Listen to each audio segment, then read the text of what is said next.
Smart thinking. 4. Jane and Verity, as ever. Smart thinking.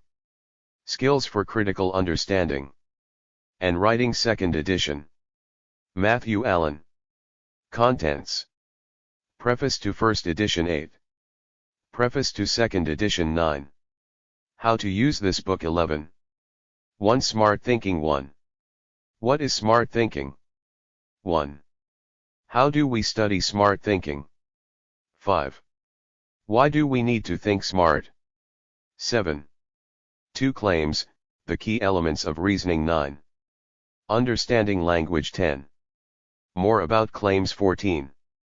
Claims and reasoning 18. Review 22.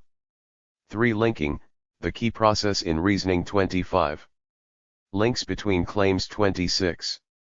The analytical structure of reasoning 28. Learning more about the analytical structure 3.1. Review 37. 4 Understanding the links between claims 39. Dependent premises 39. 6 Contents. Special functions of premises 44. The link from premises to conclusion 47. Review 53. 5 More effective reasoning better claims 55. Well-formed claims 56. Well-founded claims 60. Review 67. 6 More effective reasoning 2, better links 69. Effective use of dependent premises 70. Relevance 74. Strength of support 80. Review 86. 7 What kinds of reasoning are there? 89. Deductive and inductive reasoning 89. Categorical and propositional logic 92. 5 Types of reasoning 93. Review 100. 8 Research, reasoning, and analysis 102. Reasoning and analysis 103. Information understood by where we find it 106. Information as it relates to other information 108. Information classified by the topic under investigation 109. Information as it relates to how we are using it 11.1. Direct and indirect sources 11.3. Review 11.7. 9 Planning and creating your reasoning 120. The key analytical questions 12.1. Using the analytical structure for planning 127. Review 132. 10 Bringing it all together, narrative and structure. Example text. Casting and notes on each paragraph. Capturing the essence of the text. Overall narrative flow of the text. Summary. Answers, discussion, and further advice. Glossary of key terms and concepts. Further reading. Guide to important skills. Contents 7. Preface to 1st edition. The study and teaching of critical thinking, also known as informal logic, is relatively rare in Australia. There is little to guide the keen student or teacher in the development of skills for analysis and reasoning in everyday work and study. The orientation of most of the available books on this subject is more traditionally logical, and this orientation further complicates the process of teaching and learning applied critical thinking skills, since it tends to remove the use of reasoning and logical analysis from even its most basic social contexts. Smart thinking is designed to provide a simple, but not simplistic, guide for the development of critical thinking and analytical skills. It combines the undoubted strengths of the informal logical approach with a newer but often overlooked insight, that reasoning and analysis are always communicative acts.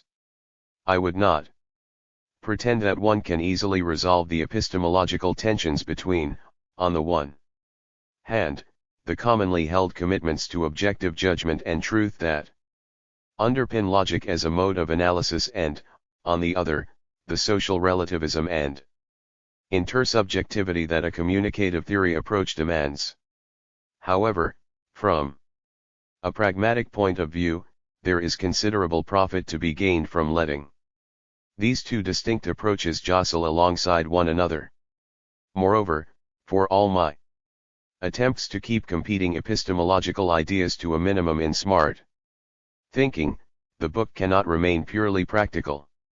Simple advice on better thinking rubs up against deep and important matters of philosophy in a way that, I hope, creates a constructive interaction between the ease with which one can begin to improve one's thinking and the complexity of thinking about smart thinking.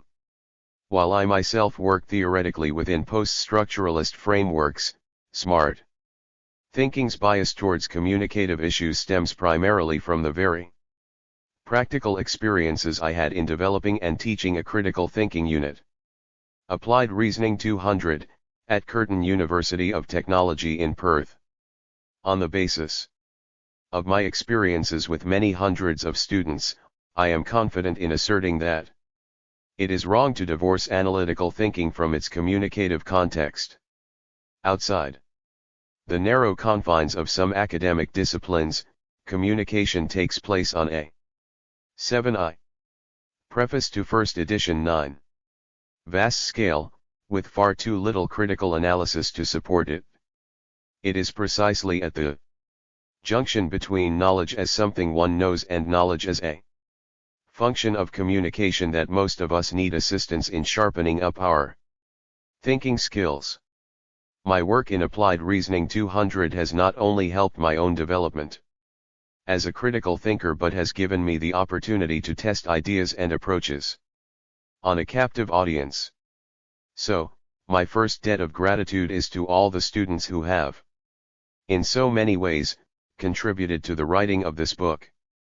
Applied Reasoning 200 also became the focal point for a series of collegiate relationships from which I have benefited enormously. For their assistance, insights, and perseverance with often impractical ideas, my thanks are extended to Patrick Bertola, Gina Coxbersky, De Thornton, and especially, Eamon Murphy, all of Curtin University. Thanks also to Will Christensen, Dennis Taylor, and Roy Jones for their positive encouragement as heads of academic departments. I also owe a debt of gratitude to Richard Bosworth, who some years ago, when I began to study at university, first taught me that critical inquiry involves asking about the who, when, why, and how, as well as the what that was the staple of high school study. Michelle Forster and Emma Rooksby provided invaluable research assistance and general help, both are fine young philosophers. Thanks, as well, to my publisher, Jill Lane, and editor, Lucy Davison, of Oxford University Press. Finally, I could not have written this book without the unstinting support and reassurance of my wife Jane and step-daughter Verity. Most of all, they remind me that a person cannot live on logic alone and confirm in my mind that life must be lived, not just with analytical reserve, but also with passion and commitment. Matthew Allen. Perth. September 1996. Preface to second edition. I have been fortunate enough to find that I was right to assume that a practical book on critical thinking skills set in the context of communication would be both popular and necessary. I continue to be involved in teaching critical thinking in the unit Applied Reasoning, which is now a part of some courses of study through Open Learning Australia. Real One. Visit http://www.ola.edu.au, and is being revived on campus at Curtin University. I have also realized that, in writing smart thinking, I myself learned as much as I would hope for its readers, and so, in the end, it was an easy decision to produce a new edition. This second edition reflects the experiences of teaching with smart thinking over the years since it was first published. In revising it, I have found that much of what I had originally written remains valuable, and that students have learned from preface to second edition. But I have also made some significant changes, including greater assistance in the earlier chapters to help readers with the more complicated skills and concepts, as well as expanding later chapters on reasoning and on research. The final chapter is now a fully worked example of the skills that underpin the whole book, providing a model for readers of the power and value of the approach I am outlining. I would hope that readers will now find the sometimes confusing journey towards greater ability in critical thinking and reasoning just that little bit easier, and with a clearer goal ahead. In writing the second edition, I have been aided greatly by Jane Mummery and Robin Mays, both fine teachers of critical thinking, who have struggled with the problems of the first edition in teaching applied reasoning and have generously provided advice on how I might improve it. To them both, I owe a great deal. I also wish to thank Christine Richardson, with whom I taught elements of critical thinking and who gave me the opportunity to develop further my ideas about reasoning and research. To my long-suffering publishers at Oxford University Press, especially my editors Lucy McLaughlin, Anne Mulvaney, and Chris Winus, great thanks and apologies for all the delays. Perhaps they could ask the government about its neglect of higher education and the consequent doubling of workloads since I wrote the first edition. And to Jane and Verity, this book is still and always for you both. Matthew Allen. m.allen@curtin.edu.au. Perth, February 2003. How to use this book. To get the most out of this book, you will need to read it carefully chapter by chapter. The book builds sequentially, so that many of the ideas and concepts introduced in earlier chapters underpin more complex discussion of related issues in subsequent chapters. Also, as you go, you should do the exercises in each chapter. Do not check the answers until you have completed all of a particular exercise and are satisfied with them. When you turn to the answers, discussion, and further advice, you will see that, in most cases, there is further discussion of the issues and concepts relevant to each exercise. As much as you can, don't be tempted to look at the next set of answers until you have completed the exercises for them. Often, you will be asked to do an exercise in order to provide you with the experience necessary to get the most out of the further advice offered in the answers. And, when you have done the exercises and checked the answers, I expect you will need to reread and revise the chapter again. After you have read a chapter, done the exercises, and checked the answers, look at the concept check and review exercise at the end of the chapter. The concepts introduced in each chapter are listed. You should briefly write down what you know about them, then turn to the glossary to check your answers. There are, by contrast, no answers provided for the review questions that you will find at the end of most chapters. If you have understood and integrated the material in each chapter, you should be able to answer these questions confidently. If you cannot, then it is probably a sign that you have missed something. Finally, you should integrate what you learn about reasoning in this book with the work or study you are doing at the moment. For example, when doing the exercises and review questions, you will often be called upon to use information from your own life as examples or basic material with which to do an exercise. The whole point of this book is to give practical, applied advice. I can provide the advice, you must apply it. This book aims to provide you with structured information, exercises, and reflections to guide your own learning. Your investment of time and effort in working through this structure will provide you with considerable returns in improving your smart thinking. 11. 1. Smart thinking. There is an inner logic, and we're taught to stay far from it. It is simple and elegant, but it's cruel and antithetic. And there's no effort to reveal it. Bad religion, inner logic. What is smart thinking? There are many words associated with what is, loosely, termed thinking. We are often told to think about the issues, to analyze in more depth, to use reasoning, or to be rational. Sometimes, perhaps with reference to computers, or to the legendary Star Trek character Mr. Spock, we are told to be logical. Often students are told that they must think critically if they are to succeed. When people write essays or reports, they are usually advised to make sure that they have a good argument or that they explain in detail.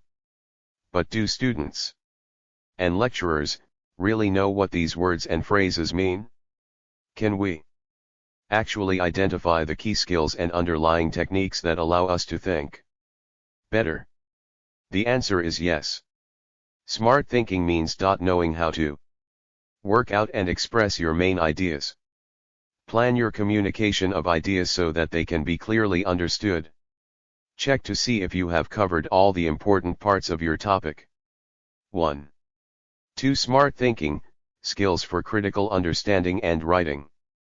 Establish a framework or structure in which your basic facts and evidence make sense. Present ideas by linking them together to convince readers of your conclusion. Moreover, we must also relate thinking to knowledge and information, what we think about, and the processes of communicating our ideas, either in written or oral form. Thinking is one aspect of an integrated process of finding, analyzing, and communicating information. Your thinking begins even when you are deciding what to read and write about. Smart thinking can assist you in working out where and how to look for the information you need. Understanding that information in relation to your own work. Deciding which information is relevant to your topic and which is not. Identifying when you need to find out more information to make sense of a problem. Smart thinking can also improve your capacity to set your communication in context. It alerts you to the importance of your audience and their expectations of what you are doing. The requirements upon you to communicate in a certain way in a certain situation.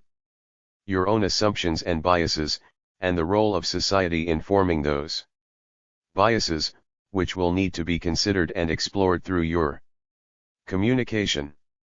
To think smart, you must use reasoning. Reasoning is the basis of much of our thinking.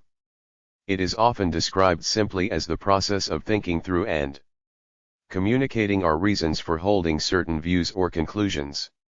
Reasoning is, however, better defined as a process of understanding and exploring the relationships between the many events, objects, and ideas in our world. None of these individual items can be meaningful in and of itself. An item can only be understood in relation to other ones. Reasoning enables us to get beyond a world of innumerable separate events, objects, and ideas. Using reasoning, we see that all these separate items are interconnected, and what we know about any particular object depends on our knowledge of other objects. Sometimes the connections are obvious, other times, they are much harder to see. Reasoning involves finding and expressing these connections or relationships so that each individual event, object, or idea is explicable in terms of other events, objects, or ideas. Exercise 1.1. Smart thinking demands that we do more than just think vaguely about things. Before we look at reasoning, the key underlying process of thinking, let's consider some common informal ideas about thinking. Look at the 4 actions listed. Smart thinking 3. Below and, writing on a piece of paper, list some examples in your own life of when you have successfully done these actions and why you did them.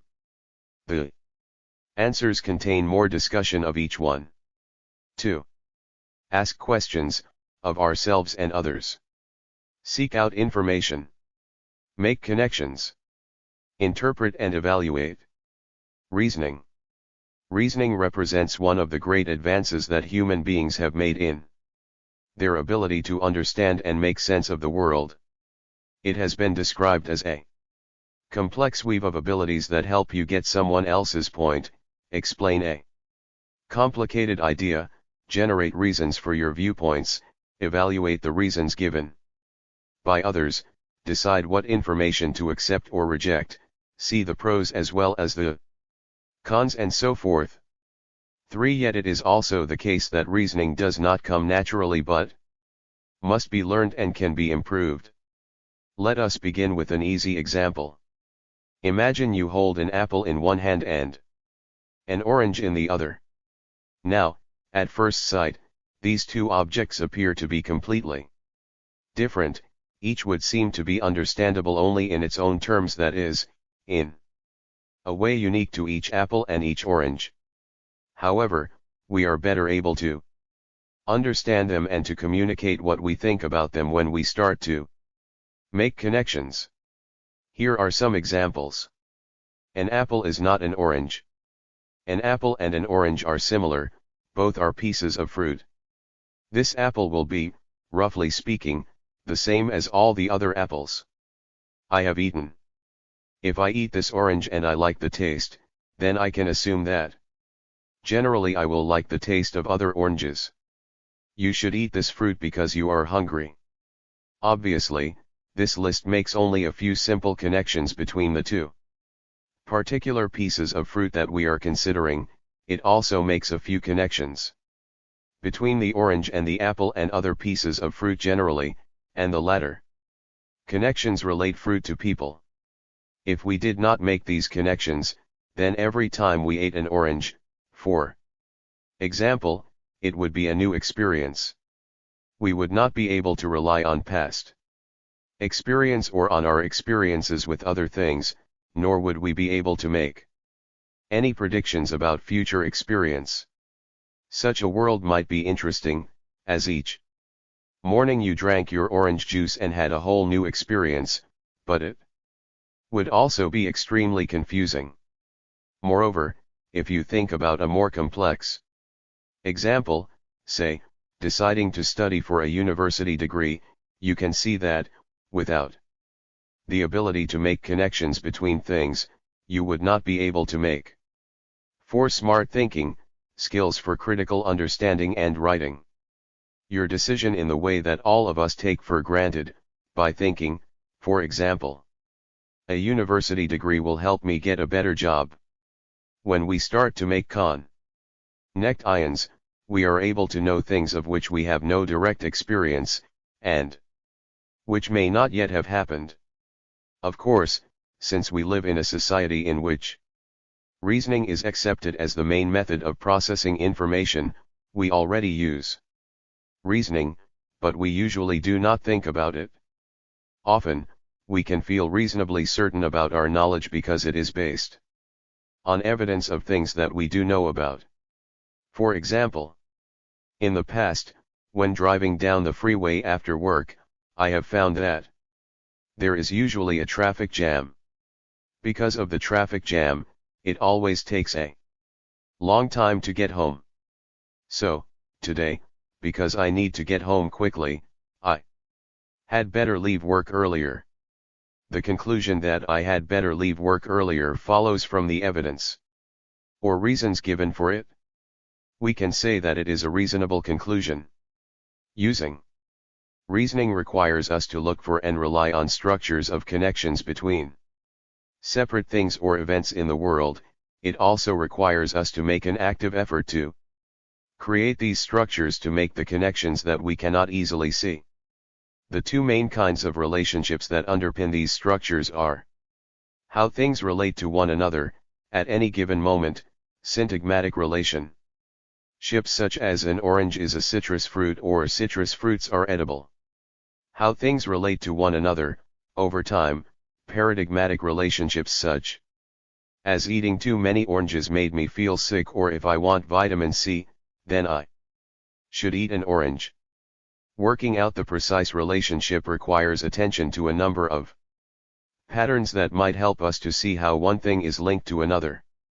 These Patterns can be understood through concepts such as similarity/difference, commonality/inconsistency, necessity and sufficiency. When we make these connections, we are able to function much more effectively and to make sense of the world around us. In particular, we are more capable of communicating our ideas and discussing knowledge with other people. The things, then, that we do with reasoning, as a form of communication, are arguing, "You should not believe what you see on television because." 4. Explaining, digital television has been introduced because. Making decisions, see, I think we should buy a digital television receiver because. Predicting the future, I expect digital television to make pay television better because. Exploring issues, how will digital television link to the internet? Smart thinking. 5. Finding answers, why did the government decide on a higher quality digital television standard? Justifying actions, when first introduced, I thought subscribing to pay television was not a good idea because. So, smart thinking is about reasoning, which is about the use and communication of knowledge. Researching, reading, analyzing, testing, checking, planning, and writing all depend on understanding those interrelationships. Once you understand that knowledge consists of innumerable interrelations between small bits of information, then you will be able to find, shape, and use knowledge for yourself. But reasoning is also about people, the authors and audiences of arguments, explanations, and so on. And it is in relation to the human, social aspect of reasoning that we must really be smart. Reasoning is not just formal logic, nor is it an abstract way of thinking about ideas. It is always a social act. People always use reasoning for particular purposes, be they economic, political, or whatever. They all have different perspectives on the issues being debated. Their age, class, race, gender, and ethnicity all influence the broad structures upon which they rely in reasoning. If we forget that reasoning has this social aspect, then we will run the risk of failing to think effectively. This point will be explored in more detail in later chapters. The connections and relations between ideas, events, proposals, and so on only become meaningful in the context of how, when, where, and why they are communicated with others. How do we study smart thinking? Thinking about thinking. Reasoning is something we already do, all of us have learned, in one way or another. To think and to reason, to make connections and see relationships between various events and attitudes in our world. So, being a smart thinker is not about becoming a different sort of person, but about improving skills that you already have. The way to achieve this goal, and the main emphasis within this book, is to become explicitly aware of the analytical processes involved in reasoning. If you do, then you will be able to analyze complex issues more deeply, understand and process information more effectively, and communicate your ideas convincingly. In succeeding chapters, then, we will learn a way of talking and thinking about reasoning that allows us to understand and use reasoning better. In particular, we will learn about the analytical structure of ideas, which is, essentially, the clearest expression of reasoning. However, we usually encounter such structures embedded in the words we read and hear, or in so-called natural language. We must learn to distinguish more effectively between the structures and the natural language through which it comes to us. We will also encounter the idea of analytical questions, which can guide the way we think about and develop the relationships that comprise our analytical structures. 6. Smart thinking, skills for critical understanding and writing. Thinkers with attitude. Remember, smart thinking always has a social dimension, we humans are doing the reasoning. As a result, one of the key ingredients of successful thinking and analysis, and of the effective use of reasoning, is our own attitude. For most, if not all, of us, our knowledge will usually consist of both the basic information or facts we know, as well as a framework or structure of broader ideas with which we interpret these facts. Many of us are quite capable of assimilating and knowing the facts, but smart thinkers constantly assess their structures and frameworks. In the process, they develop a much deeper and more effective appreciation of situations and events. Smart thinkers can be confident in their reasoning, precisely because they do not rely on too many unexamined or unquestioned assumptions. First of all, we should always be willing to reflect on our own views and positions to scrutinize the way we think about the world. We might ask ourselves, from time to time, are my views consistent with one another? What assumptions underpin my views? Am I open to new ideas and alternative conclusions? Can I look at this issue from another perspective? We should also be constantly asking ourselves, in relation to the issues that matter to us, why did this happen? What should we do next? What does it mean? As we will see, questioning is the key analytical skill that enables us to develop complex knowledge about the world in the form of structures of related ideas, so as to communicate with other people. It is not the answers to these questions that matter, but the very fact that we ask them of ourselves, the willingness not to take things for granted or to be satisfied with the obvious answer. Indeed, a great failure of our society is that, by and large, we are people who believe that someone has the answer and all we have to do is develop a clever way of finding that answer. In fact, the key skill that you need to be an effective and thoughtful adult who is able to engage with and understand the world is not an ability to find the answers, it is the ability to ask the right questions. If you can ask the right questions, then most of the answers will come very easily. Moreover, you will also be able to determine why others do not necessarily accept your answers but have their own views. Questions are fundamental to reasoning. Exercise 1.2. On a piece of paper, write down a key issue that you are dealing with at the moment at work, perhaps an assignment, or something significant to you. Don't. Smart thinking 7. Choose a matter that is personal and emotional since these are often best analyzed in different ways. Then start to ask yourself, in your mind, questions that will help to analyze that issue. As you go, write them down on the page, review them, and add more questions. Try to ask questions that are prompted by the first questions you thought of, questions that connect the dots between the issue and another question. Why do we need to think smart?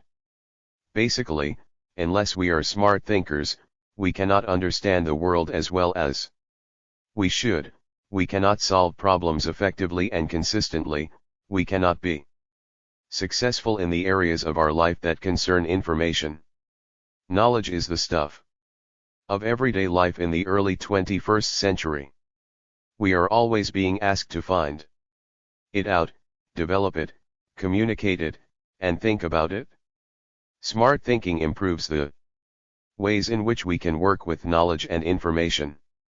First of all, smart thinking helps you to study. All academic work requires the use of reasoning. You want to understand the content, to digest information, pick out the key issues to learn, grasp the underlying concepts, and come to terms with unfamiliar ideas. Reasoning is the way to go. Most teachers look for reasoned explanations and arguments when marking assignments. More importantly, by using smart thinking skills to understand context, the situations in which we learn and communicate knowledge, you can understand the system you are in, the expectations expectations and requirements on you as students, and then fulfill those requirements. Second, smart thinking helps you at work. Work is, by and large, about decision making. It involves initiating change, coping with new and unfamiliar situations, finding better ways of doing things, finding out crucial information, understanding the people and institutions you work with, and solving complex problems. You use reasoning to accomplish these tasks, and if you have smartened up your thinking, then you will have more confidence in your abilities and succeed more often. In particular, the insights gained through smart thinking will assist in promoting more effective communication. Such communication is essential to successful business and professional life. Third, and perhaps most importantly, smart thinking makes you an active member of communities. We are all members of various local and national groups and communities. While our membership of these communities gives us certain rights, for example, the rights of citizenship, it also entails certain responsibilities. It is our responsibility to understand what is happening in society and to act where necessary to conserve or change, to get involved, to make things better, and to fight injustice. We can only pick our way through the complex tangle of opinions, assertions, ideas, and assumptions that make up the dominant social world in which we live/we use the skills of smart thinking.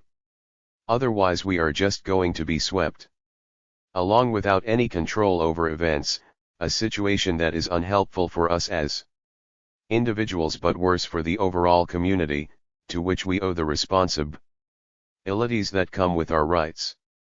8. Smart thinking, skills for critical understanding and writing.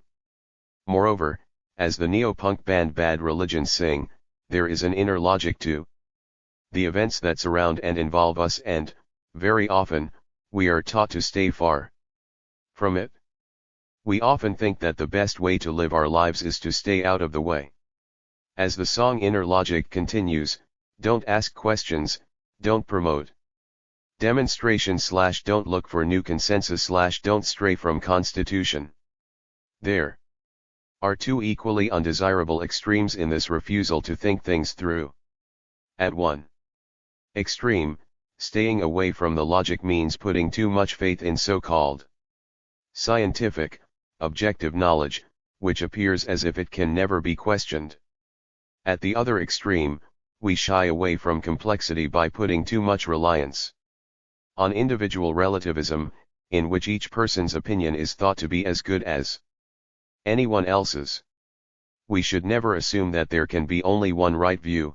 We should not, in turn, presume that all views are right. We do need to make the effort to reveal the logic, to pierce the complexity. Not only for ourselves but for the common good. Smart thinking is how to do it. Generally, knowledge is tied up in contexts of power and influence, and is hardly ever objective or neutral. Smart thinking can help empower us in the face of knowledge, revealing its political and social purposes, its biases and consequences, its exclusions and errors. Thinking smart is about recognizing the contexts of power and influence in which knowledge exists. Thinking smart is about using knowledge within and against the constraints of these contexts. It also always involves remembering that our own reasoning may equally involve the exercise of power and of influence. 5. Review exercise. There is no review exercise for this chapter. Move on to chapter 2. Also, there is no need to do a concept check now. When you have finished the book, however, return to this chapter and revise it. I am sure you will read it with a very different perspective. Notes. 1 from Bad Religion, Stranger Than Fiction, Compact Disc, Dragnet, 1994, Mat 003. 2 developed from Josina M. Mako, Reasoning and Communication, Thinking Critically. About Arguments, Wadsworth, Belmont CA, 1990. 3. Stephen Tallman, Richard Rica, and Alan Janik, An Introduction to Reasoning. Macmillan, New York, 1984, p. 6. 4. An argument, here, does not mean a fight or dispute but is the technical name for reasoning that seeks to establish a conclusion on the basis of reasons. 5. These issues, objectivity, relativism, and so on, are complex. We will encounter them again in later chapters, chapters 6, 8, and 9. You should also be aware that there are legitimate differences of opinion on these matters among intellectuals. 2. Claims. The key elements of reasoning.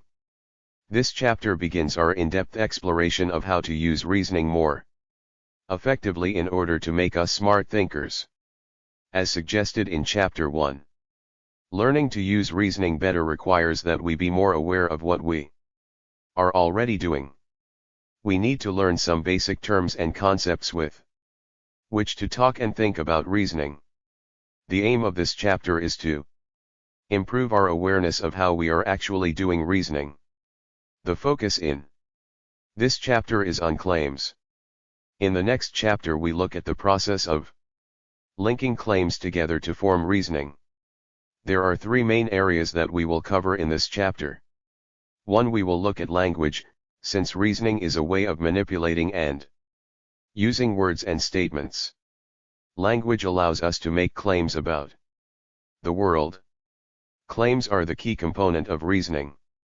2. We need to understand more about the significant properties of these claims which affect how we use them in reasoning.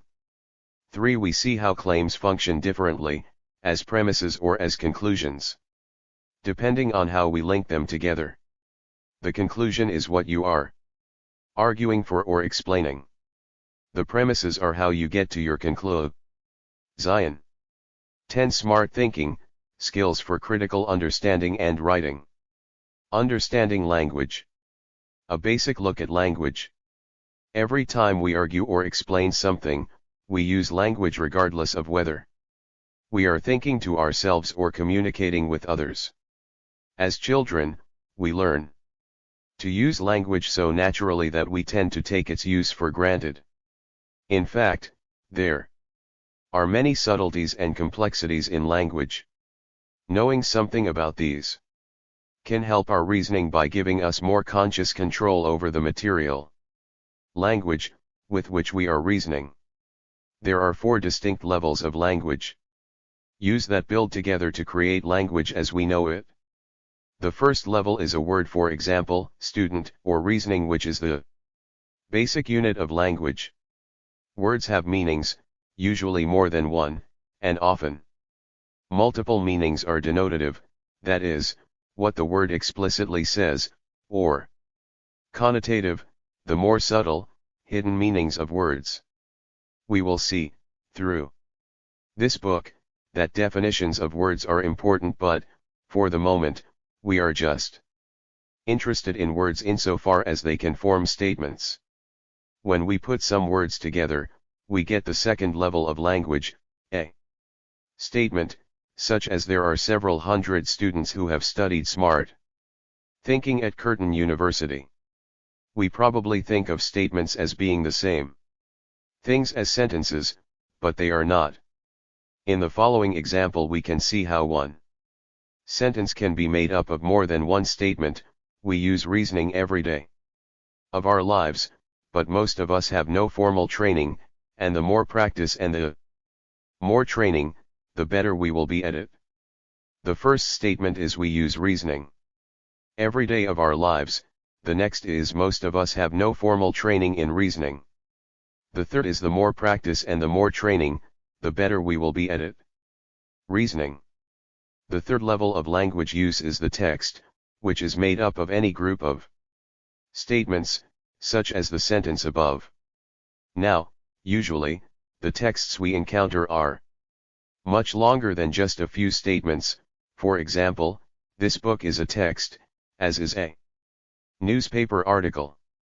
But, remembering that we are talking about something different, To natural things we read and hear, we define a text as a group of statements that is of any length, so long as there is more than one statement and these statements are related to one another in some way. Texts are not just lists of statements, they are groups of connected statements. In the example of a multi-statement sentence from the previous paragraph, as well as in single statements, words like but or, and punctuation like commas and semicolons, are not included in the statements. They act both to distinguish one statement from another and, at the same time, to join together the various statements to make a text. Practical communication via texts depends on the way these words connect the statements. Finally, the last level of language use is the context, which consists of all the elements outside a particular text that make it meaningful. Contexts cannot be seen in the way, say, that the text you are now reading can be. A context for this book would include, at least, the purposes and goals of its author and readers, the claims, the key elements of reasoning 1-1. Assumptions about the meanings of words and ideas that lie behind it, and other texts that, though absent, are implicitly connected with what is being written and read. Here, for example, a student who reads this book as the textbook for the Open Learning Australia Unit Applied Reasoning has a very different context to someone who is just browsing through it, casually looking for quick ideas about critical thinking. Assumptions are a primary component of context.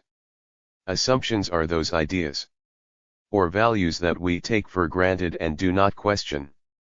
To be smart thinkers, we must recognize the assumptions that surround us, including our own, and that influence every argument and explanation.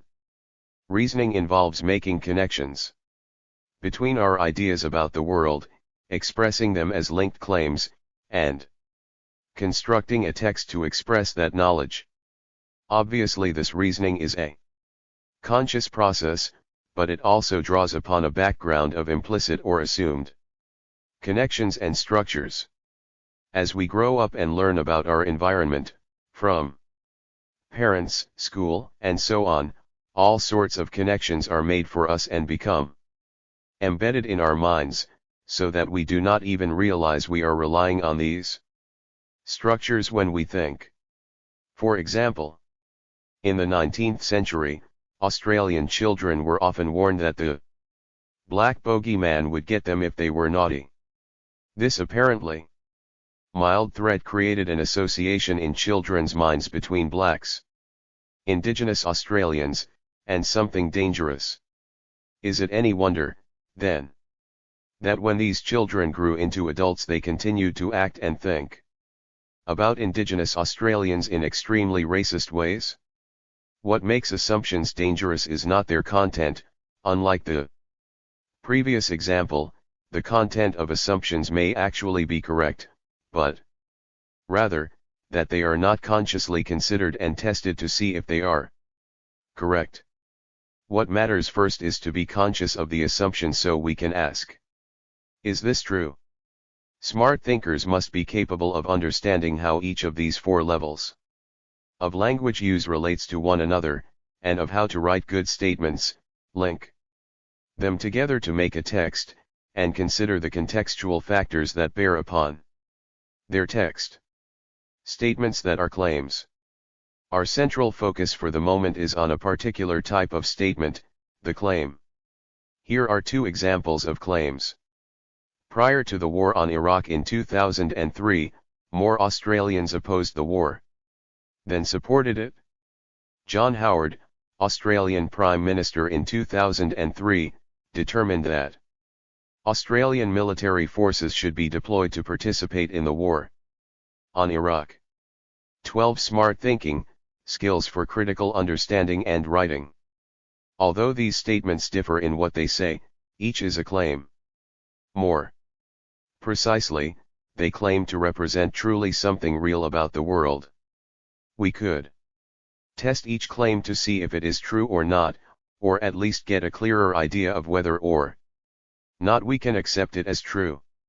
For example, if someone claimed that John Howard had supported the war, we could check appropriate newspaper reporting of the time. Opinion polls conducted at the time can test the first claim, to see if there was such a majority. All statements that are claims assert the truth of some information or knowledge about the world. Claims are not, as you might think, the opposite of facts. Nor does a claim become a fact once we know it is true. A claim is always a claim, but the truth of some claims is established. And a claim does not necessarily involve some personal advantage or bias.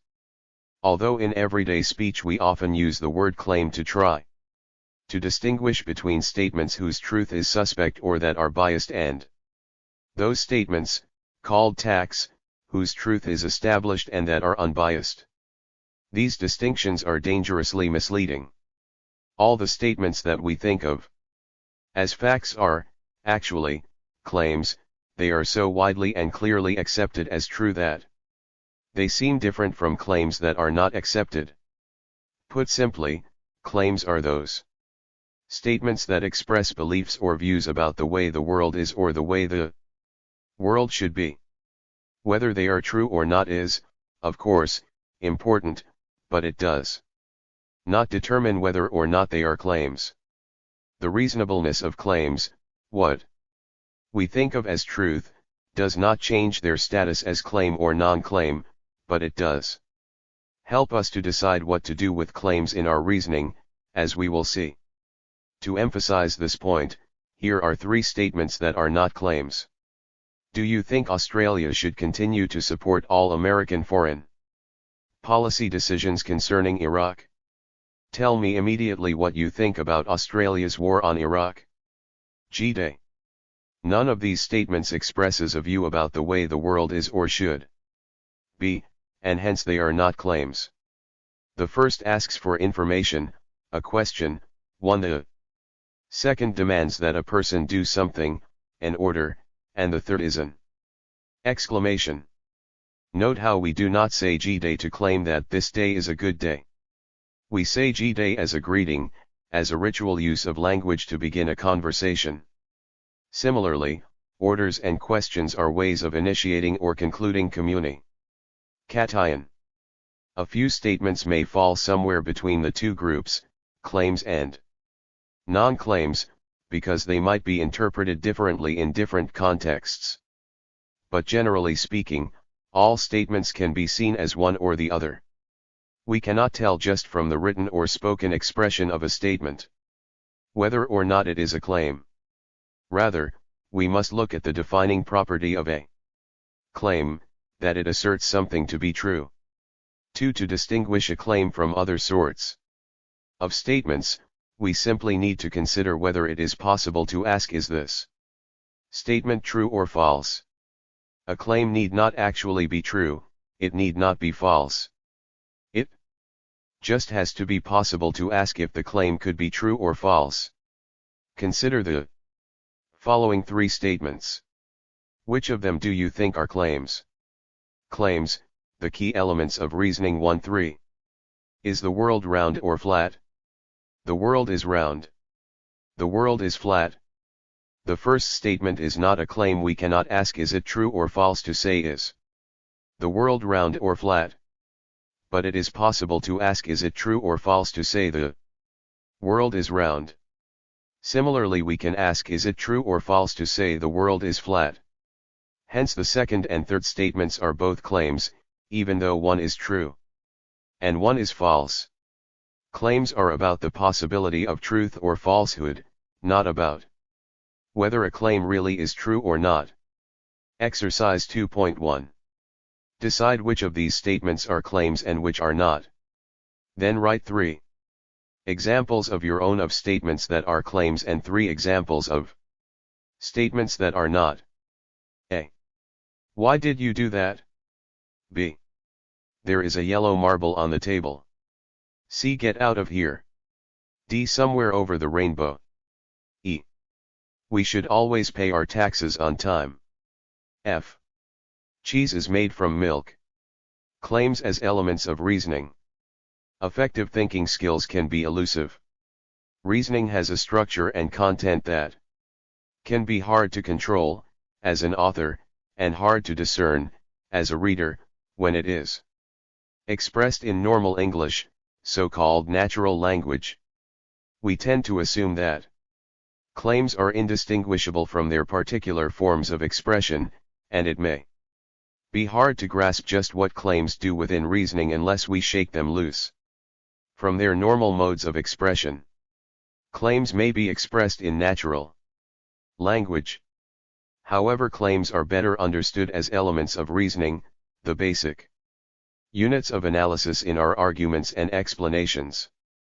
Written and spoken English does make claims, but draws them together and expresses them in ways that are stylish, but which also make it harder to identify and understand individual claims.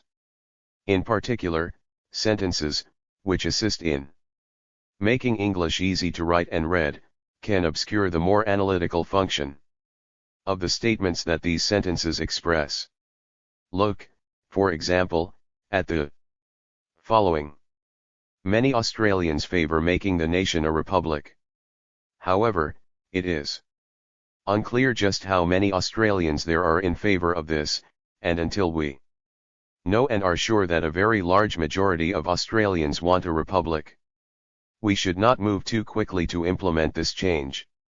14. Smart thinking, skills for critical understanding and writing.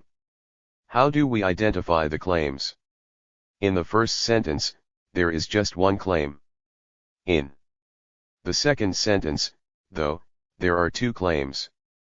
The first is it is unclear just how many Australians there are in favour of this. Note the use of this to mean making the nation a republic. The second is until we know and are sure that a very large majority of Australians want a republic, we should not move too quickly to implement this change.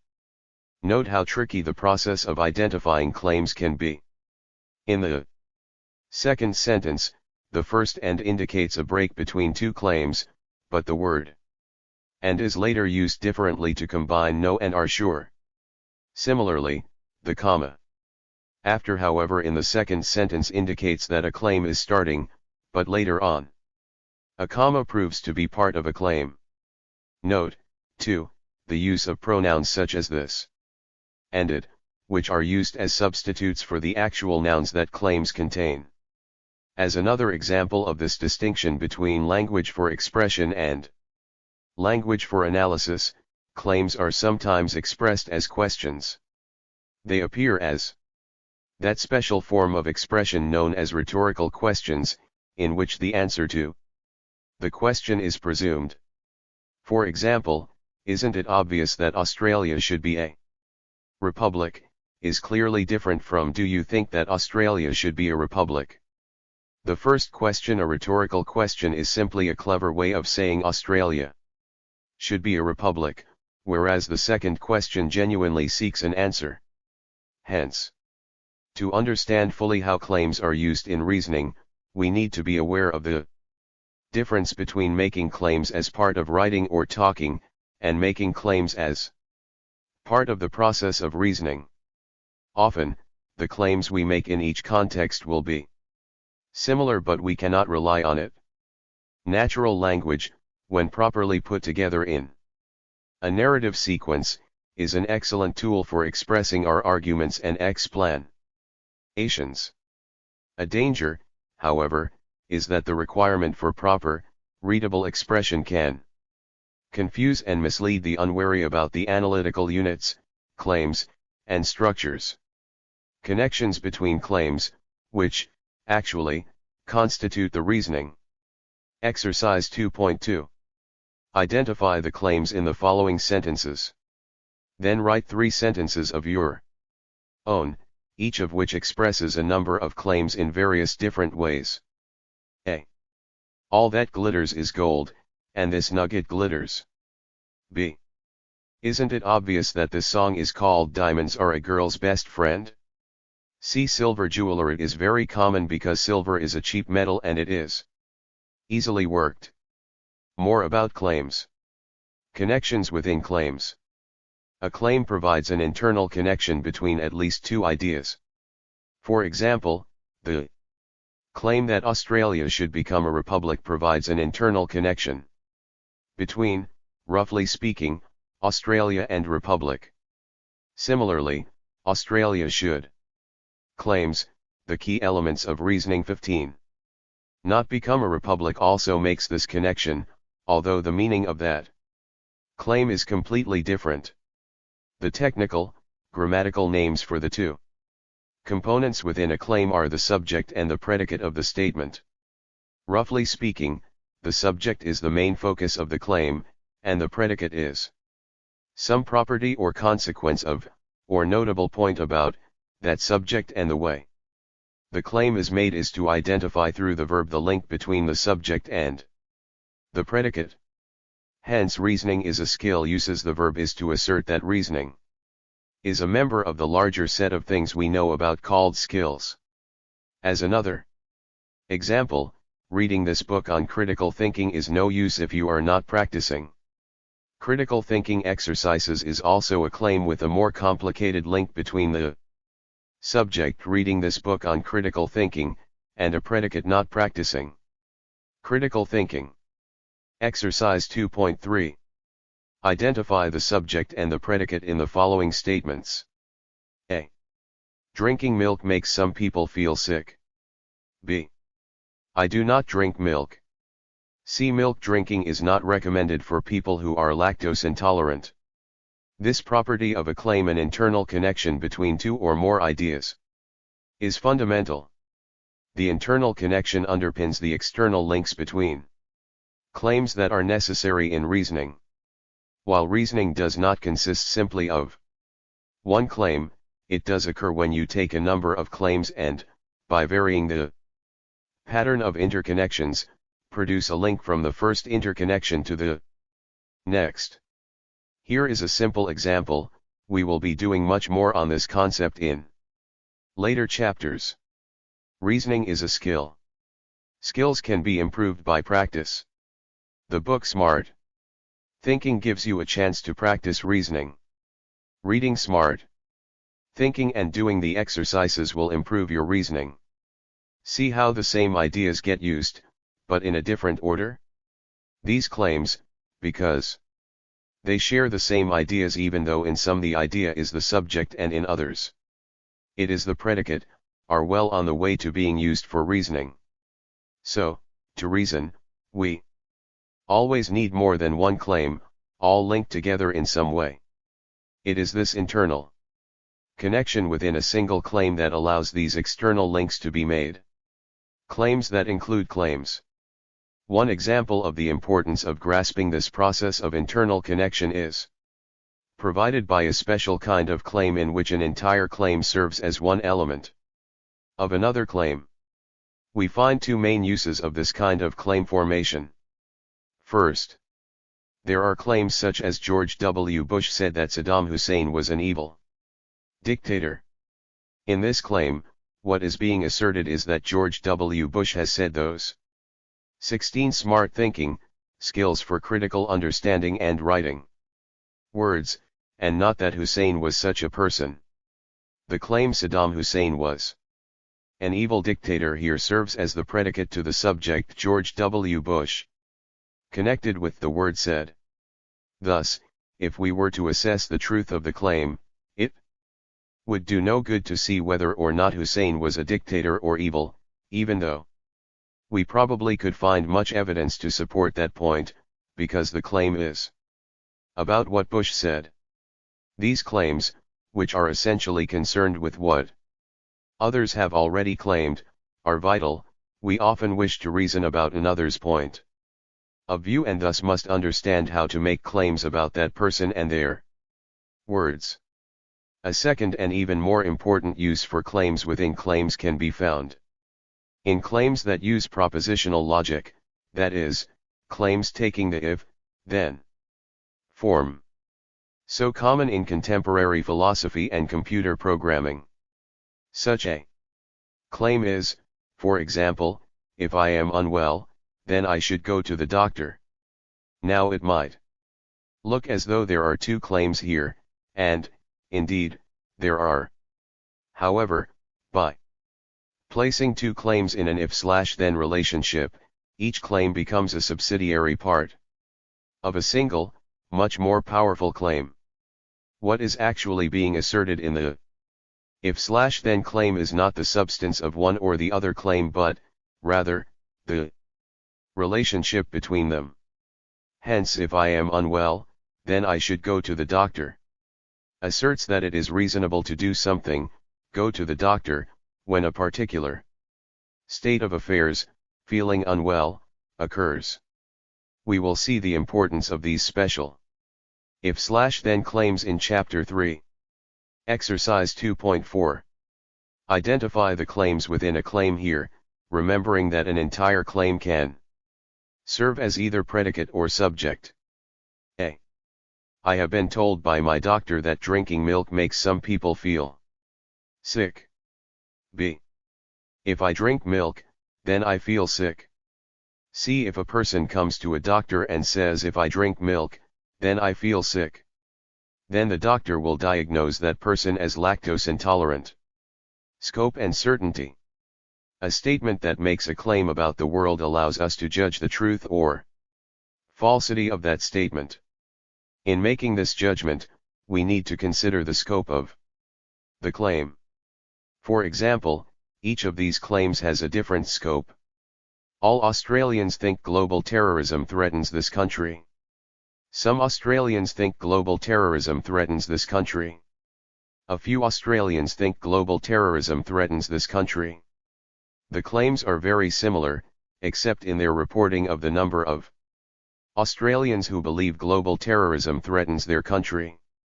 The scope, in each claims, the key elements of reasoning 1.7 case, is determined by the different value of all, some, and few. Scope is not just about numbers. It can also be seen in claims about, for example, a geographic area.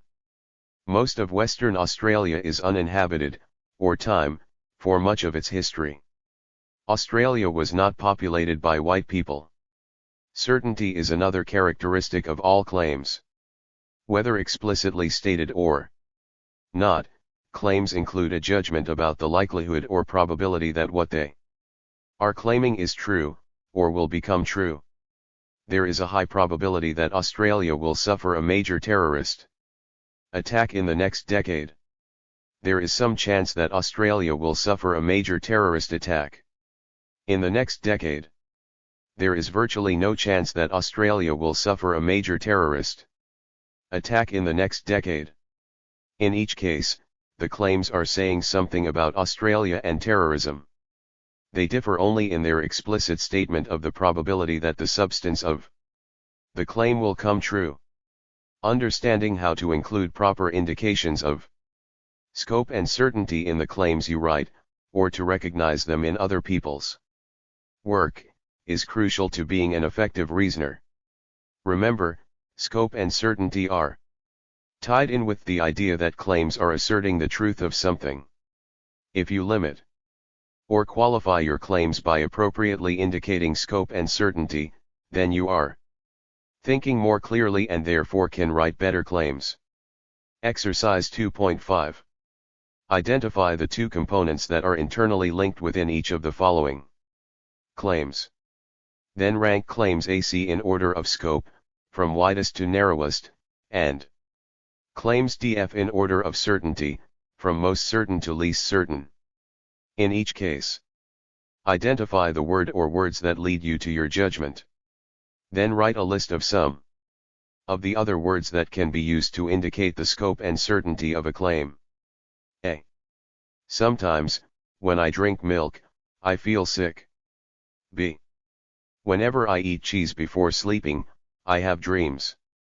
C. Occasionally, after eating rich food, I get indigestion. D. It is probable that humans will live in space. E. There is no way that humans can live in outer space. F. I'd say the odds are 50:50 that humans will live in space. Descriptive and value claims. Some claims assert that things are, or have been, a certain way, and some claims make judgments about the way things should or should not be. These are respectively called descriptive claims and value claims. For example, this book is printed on white paper describes the type of paper, whereas we should use less. 18. Smart thinking, skills for critical understanding and writing. Paper to save trees expresses a value judgment, it is good to save trees. But, to complicate matters, many, and perhaps even all, claims have some implicit value judgment. Often we find an implicit value judgment in the words that make up the claim.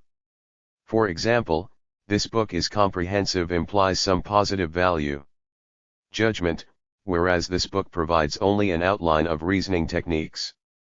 Implies a more negative value judgment.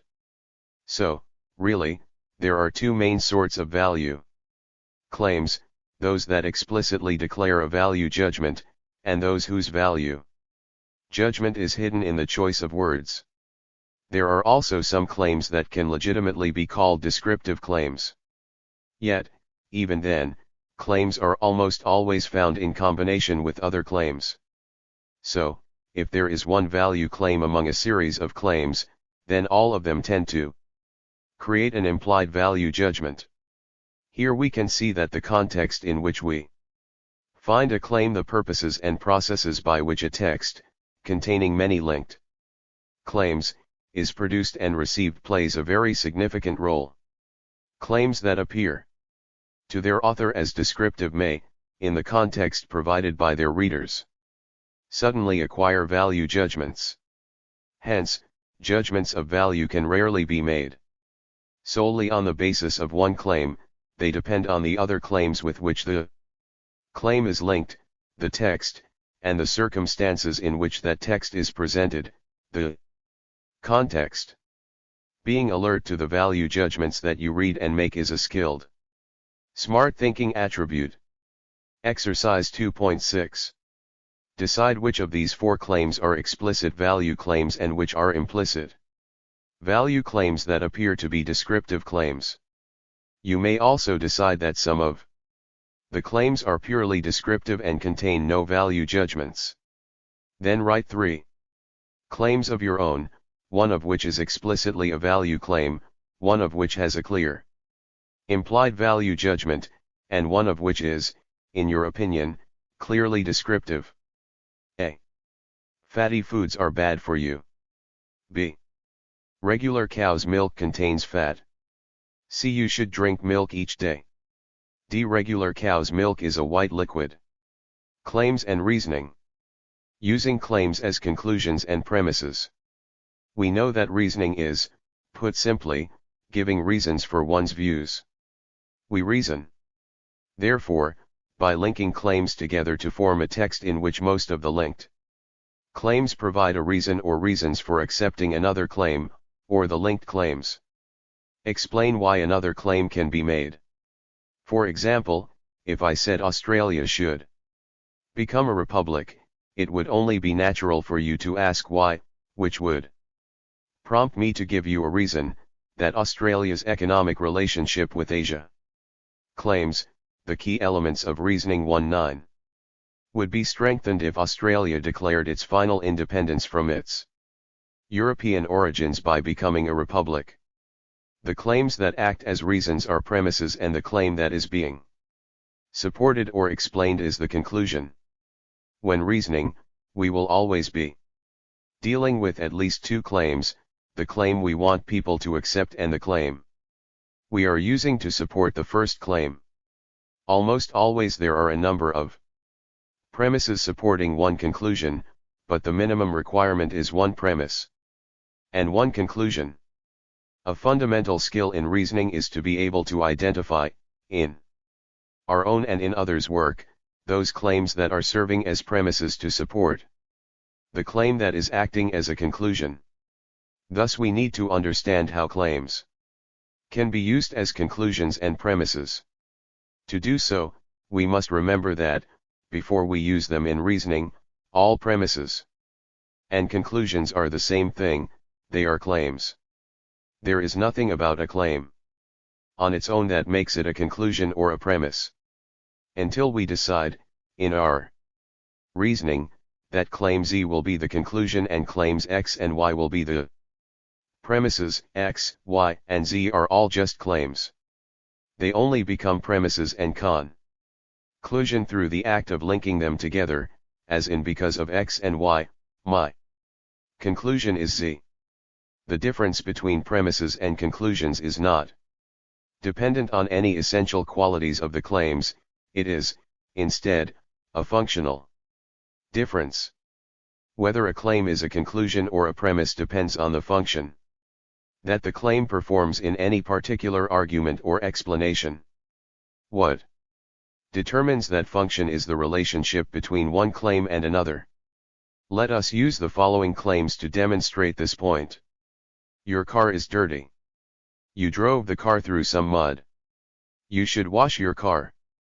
And here are two very simple examples of the way we can use these claims in reasoning, with the claims marked as C, conclusion, or P, premise, to show how they perform different functions. Your car is dirty C because you drove through some mud P. You should wash your car C since your car is dirty P. The same claim your car is dirty is used in two different ways, first, as a conclusion being explained and, second, as a premise. The general rule, thus demonstrated, is that any claim can be either a conclusion or a premise depending on how it is linked with other claims and the context in which it is used. Conclusions and premises are very similar because both are claims. However, within reasoning, some claims serve a different purpose to other claims. The nature of premises and conclusions is not already laid down, magically, in the words we use to express them, but is something that we can actively control and alter. For example, we may read someone else's conclusion and then use it as a premise in our own reasoning.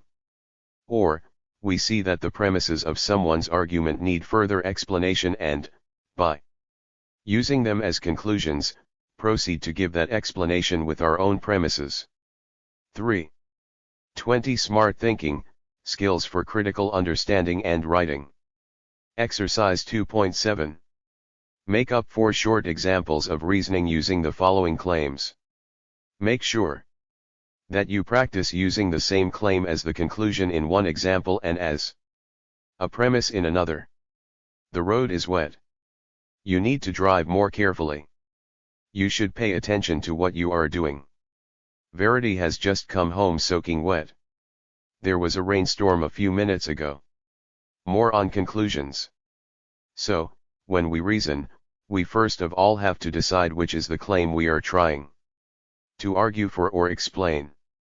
This claim is the conclusion. It is not a summary, but a new statement altogether, which may be linked to the premises but goes beyond them. To give some further information, the truth of which becomes clearer because of the premises given. The conclusion is a claim in its own right, and not merely a restatement of the claims already made as premises. The selection of a conclusion is dependent on the purpose of our overall argument or explanation. First, we can use claims about the future as conclusions. These sorts of conclusions are required when we are making a prediction, as in the future, the world will be much warmer C because of the effects of industrial pollution P. Predictions are always doubtful since the events they predict have not yet happened, and thus their truth can never be established except as a prediction. Hence they require supporting argument to make them acceptable. We can also use claims about the past or the present to establish what is the case.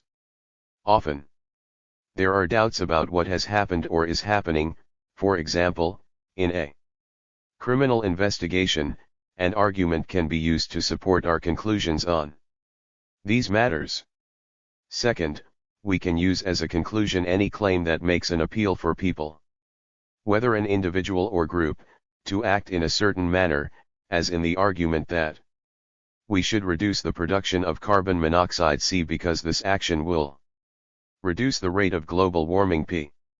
Such arguments, the conclusions of which are appeals to action, are designed to convince people to do something.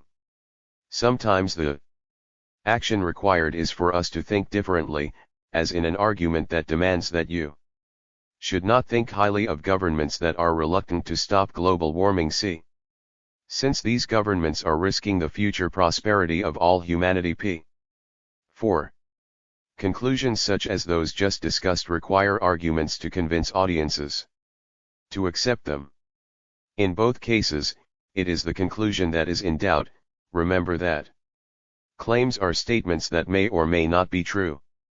But other conclusions, often about events happening in the past, are not in doubt, but still involve reasoning that explains why the conclusion can be made. In the sentence we now have a problem. Claims, the key elements of reasoning 2-1. With global warming C because previous governments were blind to the sequences of industrial growth and technology P \. The conclusion reports that there is now a problem with global warming so that the premise can explain why this has happened. Some explanations can be characterized as justifications, as in I decided to vote for the Greens at the last federal election C because I am very keen to see Australia's environment protected P.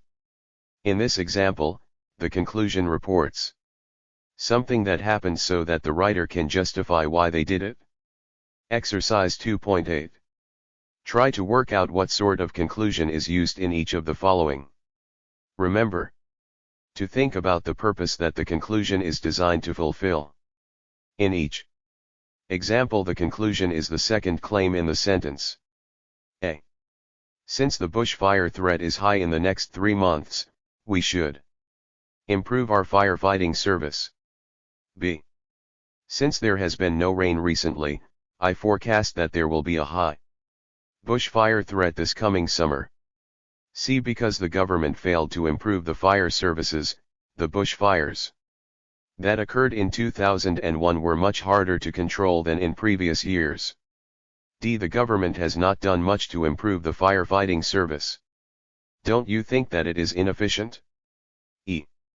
Because the budget deficit has required the government to make many cutbacks in spending, we have done little to increase available fighting resources. Assume that a government representative is speaking. More on premises. While a basic outline of the different types of conclusions is relatively straightforward, there is no similar, straightforward approach for different types of premises. Virtually any claim you can think of can serve as a premise. Even claims that we might normally think of as conclusions can be premises. All that premises have to do is to be able to provide support for the conclusion, either in explaining it or arguing for it. Thus, premises tend in most cases to be initially more acceptable than the conclusion, though not always. See strength of support in Chapter 6. Furthermore, it is misleading to think about individual premise types. Instead, we should look at the way in which premises connect with one another. In short, premises function in 3 ways. They make a substantive point, i.e. report something, or provide some kind of evidence. They can define some term in the argument, or they can frame the other premises, demonstrating more clearly the relationship of all the other premises to the conclusion. See Chapter 4 for more details on how premises function. 22. Smart thinking, skills for critical understanding and writing. Review. Words combine to form statements, which in turn combine to form texts. No text can be understood outside its context of use and interpretation. The most important statements for us to consider are claims. When properly linked together, they form a text, which is either an argument or an explanation. Claims state, in language, the events, ideas, and things that make up our world, asserting that what they represent is true.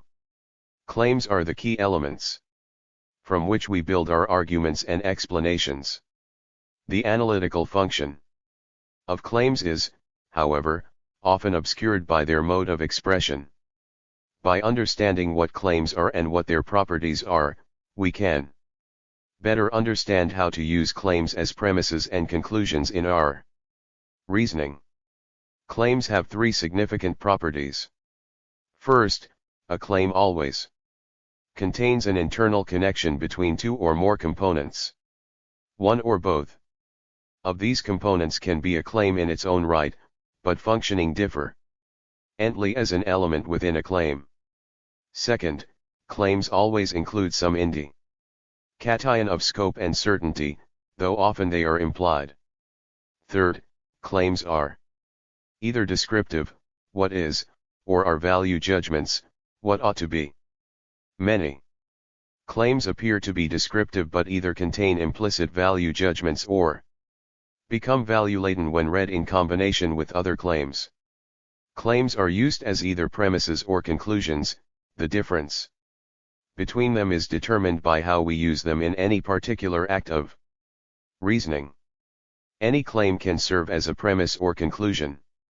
That said, we can see how conclusion claims must relate to the particular purposes of the reasoning, predicting, establishing, or appealing for action, and explaining or justifying. In the last case, the reasoning involves an explanation, whereas the other purposes require an argument. Concept check. The following terms and concepts are introduced in this chapter. Before checking in the glossary, write a short definition of each term. Argument, assumption, audience, certainty, claim, conclusion, connotation. Claims, the key elements of reasoning. 2-3. Context, descriptive claim, exclamation, explanation, internal connection, order, premise, purposes of reasoning, question, scope, statement, subject, text, value claim, word. Review exercise 2.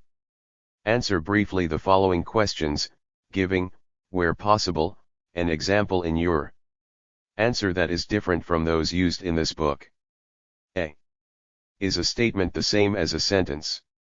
Why should we distinguish between the two? B. What distinguishes claims from statements that are not claims? C. Why are some claims thought of as facts?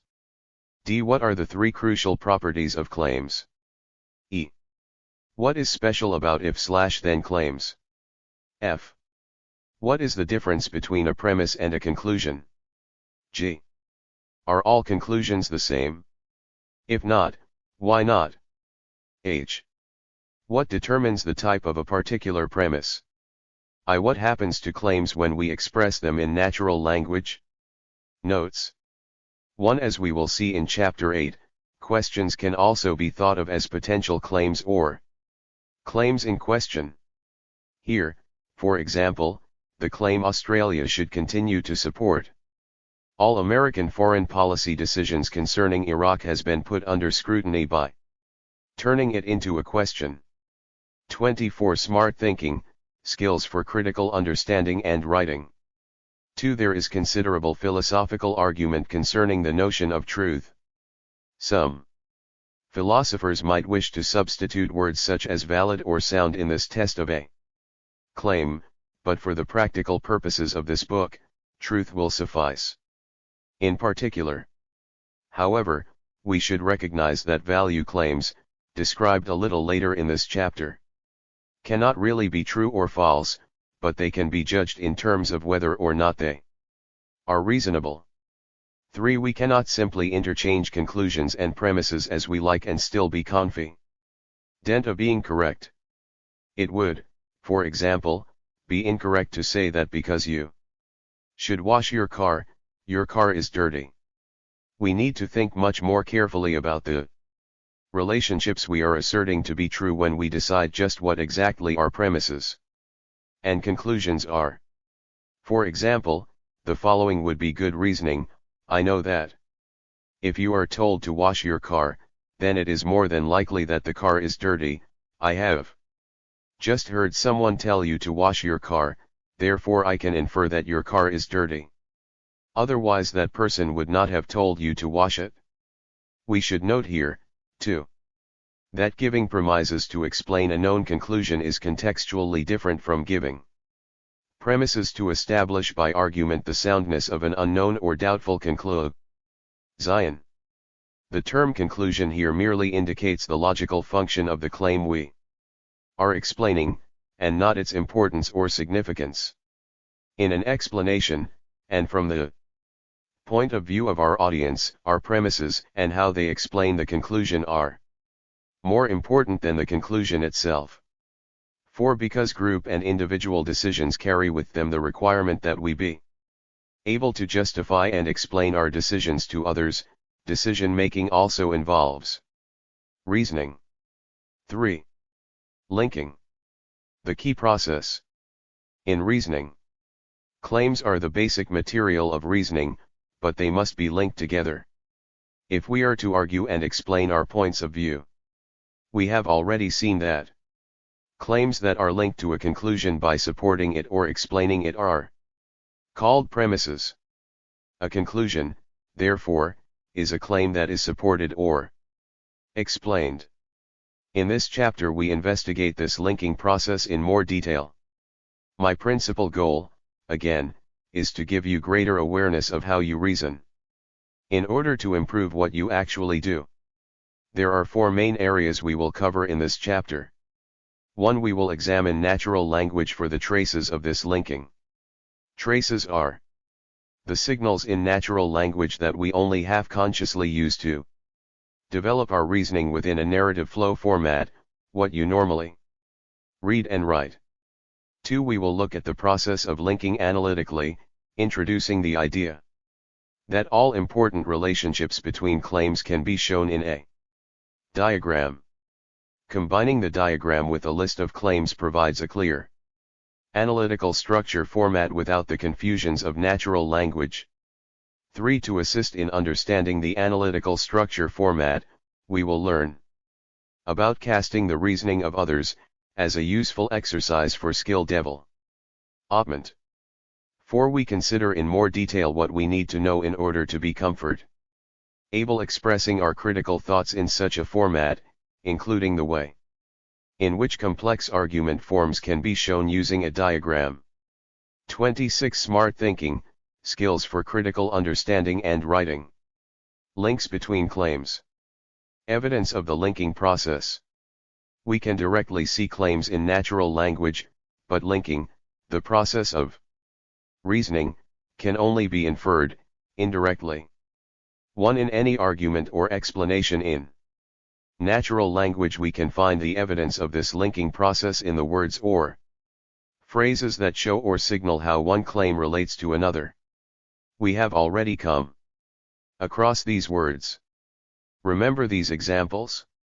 Your car is dirty C because you drove through some mud P. You should wash your car C since your car is dirty P. The words because and since do not pound OTM part of the claims, the premises and conclusions, but link them together, signaling which claim is the premise and which the conclusion. These signal words are the visible traces of the mental process of linking. Because of the richness and complexity of the English language, we rarely find evidence for every act of linking. Sometimes no link words are used because the sense of the reasoning is clear just from the arrangement of the claims. Sometimes punctuation does the job. At other times, when it is stylistically appropriate, phrases or even sentences signal the linking process. Link words are not necessarily written directly between the premises and the conclusion, but since their function is not determined by their position in a text, they can nevertheless still signal which claim is which. In all cases, the linkages are between two or more claims, so that any link words can signal that both a premise and a conclusion are present and can distinguish between them. Here are some examples. I found out today that I had passed my exam. I was elated. The order of the sentences signals that the first claim is linked to the second claim as premise to conclusion. Because I felt ill, I went home from work. Because signals that I felt ill is the reason that explains the conclusion I went home from work. The comma serves to show that there are two claims here and, hence, that some link can be inferred. We need to learn to think, it helps us to do better at work and to do better at university. The colon separates the claims and, at the same time, links them. The sense of the sentence signals the link between the first part, the conclusion, and the second part, the premises. John has passed his final exams. This means that he is a fully qualified lawyer. The phrase "this means that" is the linking element here. This refers to the first claim and means that signals that the second sentence contains a conclusion. Because the second claim is identified as a conclusion and is linked to the first, we know that John has passed his final exams is a premise. Linking, the key process in reasoning 27. Everyone knows that Australia has great natural beauty and a marvelous climate, and that makes it clear why many tourists come here. Everyone knows that signals that a premise or premises are following it, and that makes it clear why links these premises to many tourists come here. The conclusion that these premises explain. Exercise 3.1. Here are the 5 examples from above. Rewrite each of them so that the reasoning is the same, i.e. the same premise and same conclusion, but in a different way, thus helping you to see how natural language can vary widely and that there is an underlying logic which can be expressed in various ways. A. I found out today that I had passed my exam. I was elated. B. Because I felt ill, I went home from work. C. We need to learn to think, it helps us to do better at work and to do better at university. D. John has passed his final exams. This means that he is a fully qualified lawyer. E. Everyone knows that Australia has great natural beauty and a marvelous climate, and that makes it clear why many tourists come here. Exercise 3.2. Here are 3 claims. Using the last claim as your conclusion and the first 2 as premises, write 3 different arguments in natural language and using a variety of different linking formations. Monitor the way in which the words reflect and signal your mental processes of linking premises and conclusions. The road is wet. Wet roads increase the risk of accident. You should drive more carefully. The problem of understanding linkages. There are many different words and phrases that appear in natural language to link claims together explicitly. There are also many ways of writing claims so they are clearly linked. But the linkages are not dependent on having the link words there in your writing. If you think, for example, that Australia should become a republic because this change will make Australia a more independent nation, then the linkage of this conclusion with this premise occurs because you think it is so, so long as you have sound reasons for that thought. Link words such as because are very useful as signposts, which you can use to help others follow. 28 Smart thinking, skills for critical understanding and writing. Your reasoning, but they are the result of your thought processes. Simply putting in a word such as thus or because cannot make unlinked claims magically become an argument. In other words, we must think through the analytical structure of our ideas before we express them in words. If we do this, and have some proficiency in writing, then the proper signals and traces of our analysis will emerge through our texts. If we simply learn to write, rather than think, then it is unlikely that our analysis will improve. No matter how hard we try to write better, we will often fail. 2. The complex ways in which we signal the links in language are well suited to the requirements of naturally expressing our arguments and explanations. But they impede us in trying to understand and control our reasoning processes. First of all, links between claims precede and exist independently of their written expression. Because of the ways in which we use language, it is often hard to see the logic in what someone is saying or writing, and probably harder still to write and speak ourselves in ways that make clear to our audience just what the reasoning is behind our views. The solution is to find a format or way of writing that breaks reasoning down into two components: first, the claims, and, second, the way in which they are linked together. The analytical structure of reasoning. Representing the analytical structure. There are two ways of understanding what we read and write. First, there is what I am calling the narrative flow, that is, words arranged into sentences, and then divided into paragraphs. Second, there is the analytical structure, which is expressed in a list of claims and a diagram or picture showing how they are related to one another. Imagine that we have been asked to give our views on the environment by stating one action that people should take to help improve the world's environment. The following is an argument on this topic in the narrative flow format. All motor cars should be fitted with devices that reduce the pollution caused by their exhausts. My reasoning for this view is as follows. Car exhaust emissions are one of the most significant causes of air pollution, and if we are going to tackle the problem of improving the environment, we should concentrate on the major causes of pollution.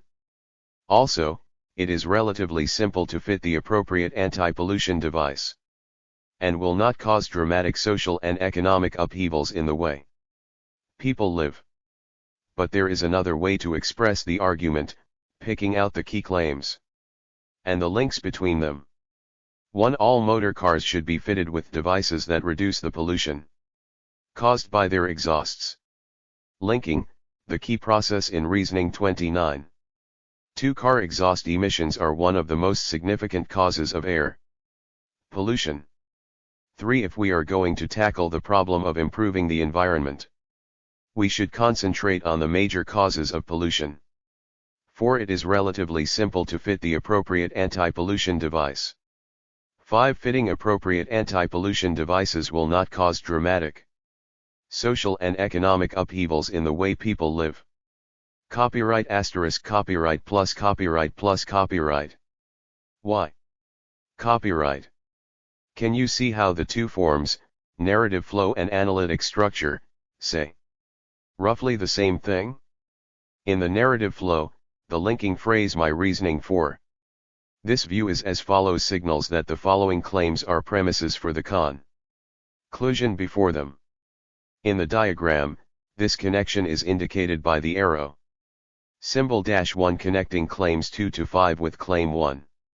In such a diagram we always put the conclusion claim at the bottom, no matter what number we give it. We do this because, logically, the premises lead to the conclusion, and positioning the conclusion at the bottom reminds us of this crucial process. So, obviously, the premises go above the conclusion. Certain words in the narrative flow, such as and also, are not included in the numbered list of claims. Why? Well, because the work that those words do, tying the premises together, is shown in the analytical structure diagram by the plus symbol, plus. Furthermore, to indicate that all four premises work together to support the conclusion, the diagram uses a horizontal line to group these premises. Finally, note that claims explicitly state the missing subject which was not included in the narrative flow. What the analytical structure format offers. The analytical structure format, then, is a much clearer way of showing the exact claims being made and the ways in which they relate to one another.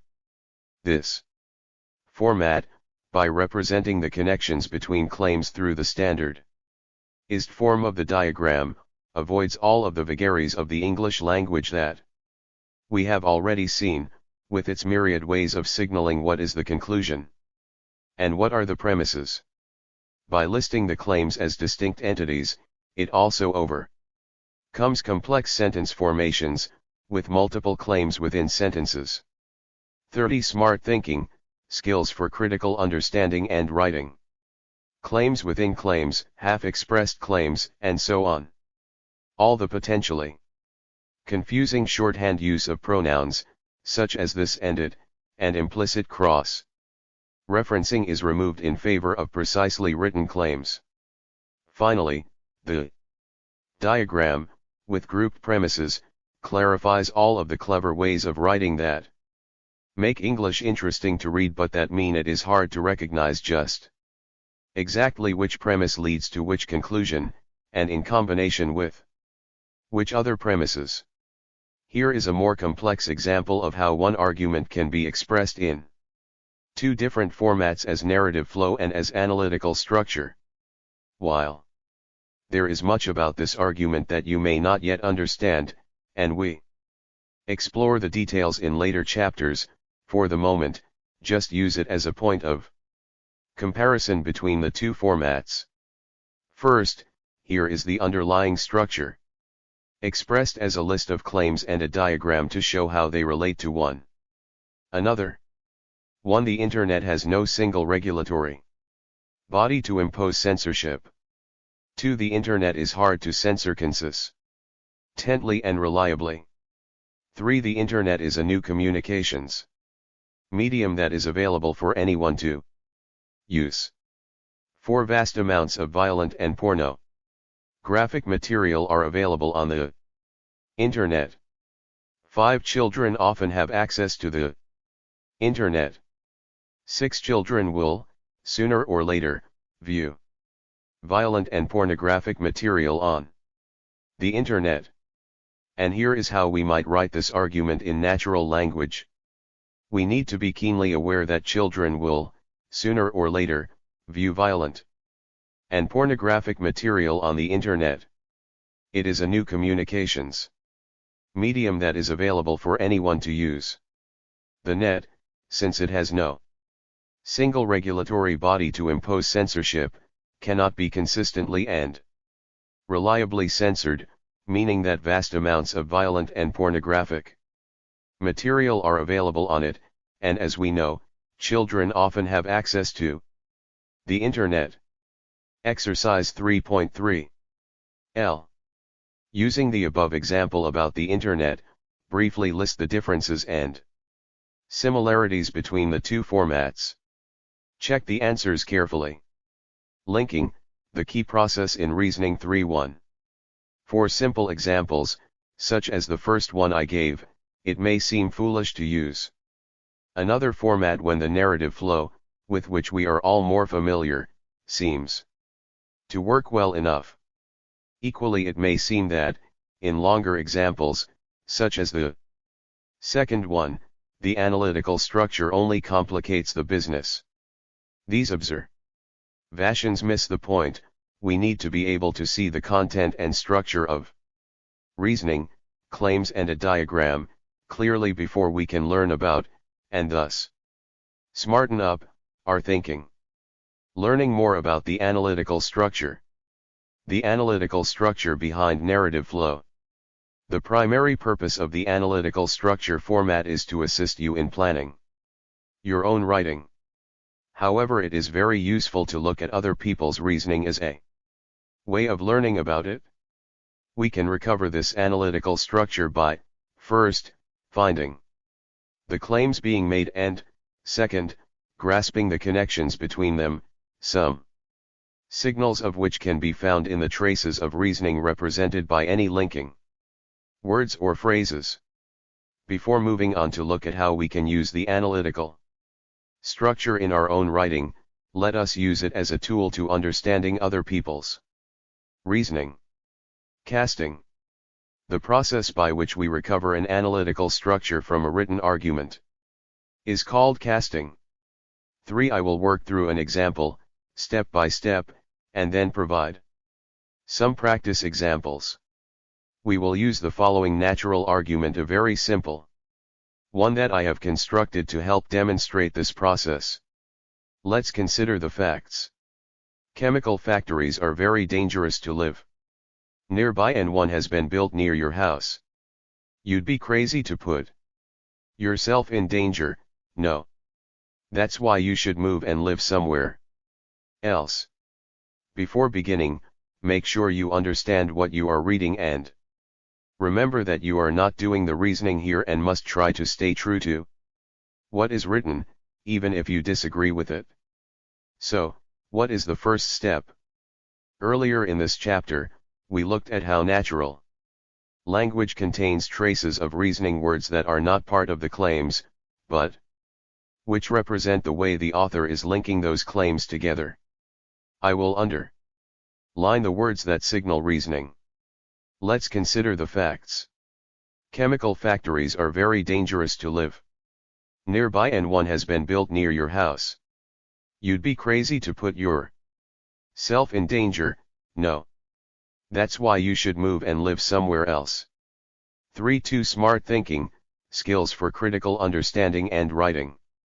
The second step is the crucial one, identify and mark the claims that are being made.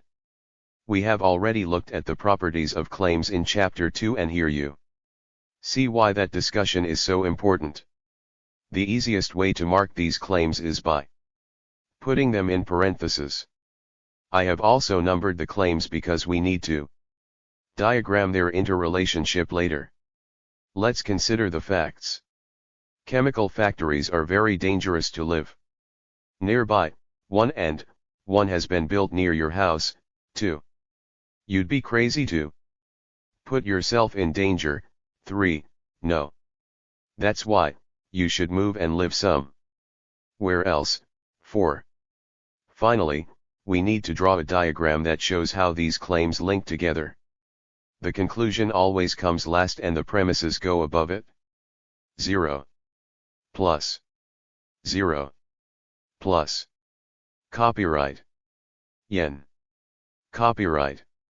How did I work out what the conclusion was? Look at the linking phrase. That's why in the last line. That refers to all the things previously said, and why here means these are the reasons that explain or justify why something else is reasonable. So, on that basis, I have determined that the author intended the last claim as the conclusion, with the other claims being the premises that form one reason why that conclusion is justified. Also, note that I have had to deal with a contracted claim, 1 has been built near your house. If we were writing this claim out formally, it would be a chemical factory has been built near the house where you live, but, in natural language, the narrative flow means the author instead has written 1, referring back to a chemical factory in the first claim and your house, implying a connection to live in the first claim. A key part of good casting, and indeed good reading, is to be able to see the contractions necessary for good narrative flow and yet recognize the substance of the analytical claims being made. Exercise 3.4. Now you practice it. Here are 4 short arguments or explanations, each with a different structure, and each with a little trick to watch out for. Try underlining the signals of linking, delineating the claims, and, using a diagram, show how they relate to one another. Check the answers carefully for more advice on casting. Linking, the key process in reasoning. 3.3. Remember, what matters most here is correctly identifying the claims, and claims may not be written out as neatly as you would like. A. I should not buy a car at the moment. I have just lost my driver's license. And besides, I can't afford it. B.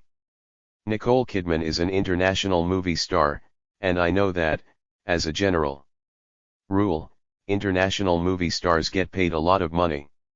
Therefore, it is obvious that Nicole Kidman is well paid.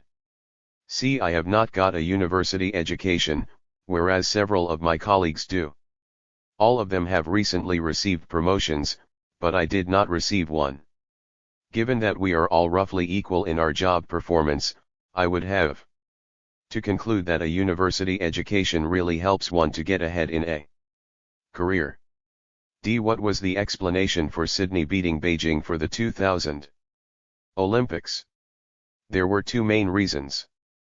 The Sydney organizers did a better job of lobbying the International Olympic Committee delegates, and because of political crises in China at the time and perceived doubts about Beijing's quality of services and venues, Sydney offered a much safer venue for a successful Olympic Games. If you have checked the answers to these four problems, you will realize that there is a lot more to learn about exactly how reasoning works in linking claims together. It is not simply a matter of working out which claims are the premises and which are the conclusions. You should also realize that casting is not an exact science. It is a tool to help you unpick the reasoning of others and, for our purposes, is mainly designed to help you get better at your own use of analytical structures. Using the analytical structure for planning communication involves much more than just reasoning, and that is why we do not usually communicate via diagrams and lists of claims. But, that said, when we want to express our arguments and explanations clearly and effectively, we need to think carefully about the analytical structure that lies behind the narrative expression of reasoning. It is hard to recover this structure precisely from what you read because authors themselves are often not in control of their reasoning. It is also tricky simultaneously to write a narrative flow and reason analytically. So, before we write, we should plan our work on the basis of the reasoning that we wish to embed within our written expression. A very effective way to do this planning is to use the analytical structure format. And, by properly planning our work, we will dramatically improve the quality and readability of our written and oral communication. How do we develop an analytical structure format? First of all, start thinking about structure and the logical connections between your ideas, rather than how you will actually write them. 34 Smart thinking, skills for critical understanding and writing. 1. Decide what your conclusion will be. Write this claim out carefully, expressing exactly what you mean. Number it T \. 2. Then think about the reasons that you are giving for this conclusion. These reasons must be written as proper claims, this time serving as premises that either explain how that conclusion comes about or show why it should be accepted. Try to keep related premises together, but as the diagram will show these relationships clearly, it is not essential to group them perfectly. Write them out, making sure that you do not use pronouns but express each claim so that it makes sense in and of itself. Number them from 2 onwards. Focus on giving the main reasons for the conclusion at this stage. 3. Begin to draw the diagram to show the relationships between the claims. At this stage, the key point is to realize that the symbols you draw in the diagram do not make the reasoning. They are, instead, a representation of the implied links that come from the way you have constructed your claims. Use the line underneath a group of related premises. Use the arrow to show a premise to conclusion relationship. 4. Stop and think, are you missing any claims? Do you need more premises? Have you got the relationships the way you want them to be? 5. Make changes if required, adding claims and redrawing the diagram if need be. If necessary, repeat step 4. Here are 5 important points to remember when doing this process. Each claim must stand on its own. Do not include pronouns that refer to nouns elsewhere in the argument. Thus, illegal immigrants are treated badly in Australia is a well-written claim, whereas they are treated badly in Australia is not. Who are the they referred to here? Do not include signals of reasoning in claims, therefore illegal immigrants are treated badly in Australia is not a proper claim. The word therefore does not belong, since the diagram will show that this claim is the conclusion.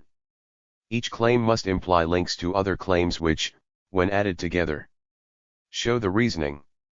Refugees are treated badly in Australia, and Australia violates international human rights treaties don't connect with one another unless there are other claims. The word Australia appears in both, but other claims involving internal connections between, say, refugees and international human rights must also be included. You cannot use the symbols, the line and arrow, for just any purpose. Simply drawing extra arrows or lines does not work.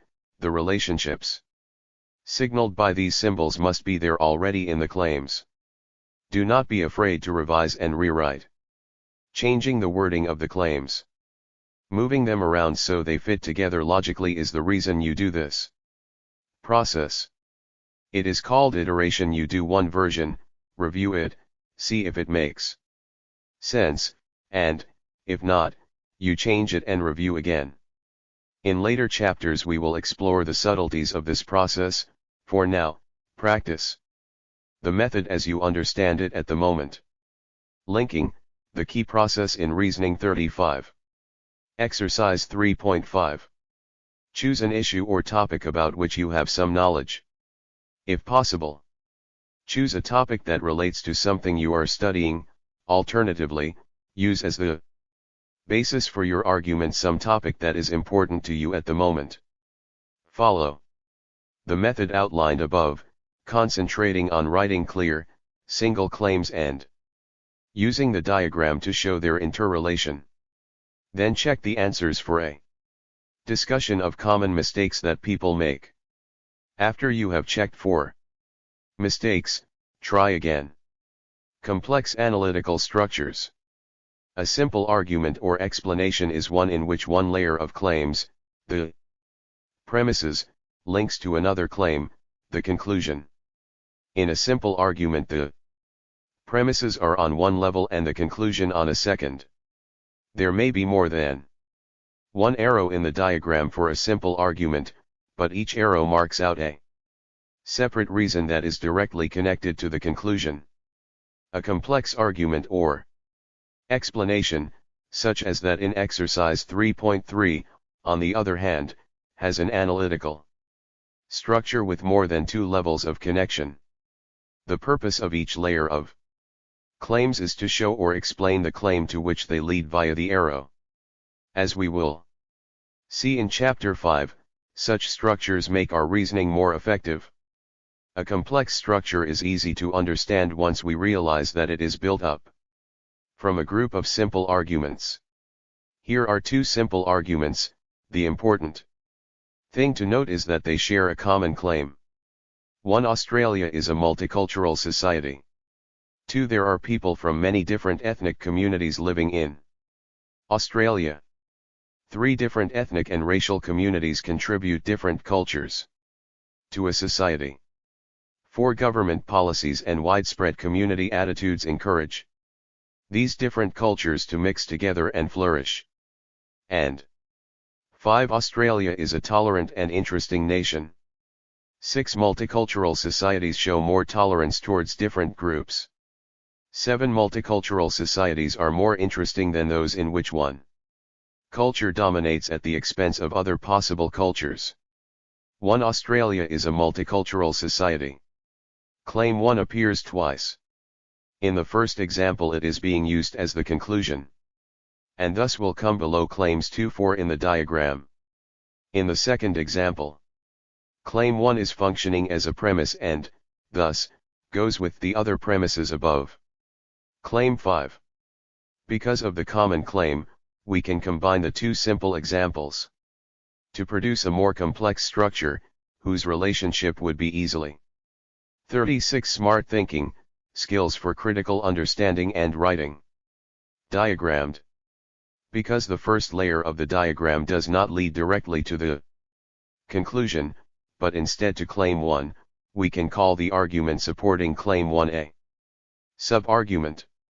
It is subsidiary, though still important, to the main argument for claim 5. We just add one diagram to the other, overlapping the common claim. A. 17 asterisk. W. Copyright, 0. Y. Copyright. Theoretically, there is no limit to the ways that simple arguments can combine in this manner, but for practical purposes, we may want to limit ourselves to no more than 3 or 4 levels of claims, so that the process does not become unwieldy. But it is crucial that we understand the basic idea behind complex structures. Any conclusion is, at base, a claim for which premises are being given. There is nothing to stop that claim from simultaneously serving as a premise itself, which leads to another conclusion. Exercise 3.6.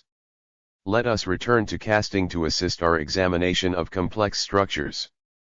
To help you understand them, work through the following exercise and then refer to the answers. There is more guidance there about how to cast, but, until you have tried it yourself, you will not be able to understand that assistance. You must cast this argument, realizing that it has a complex argument structure.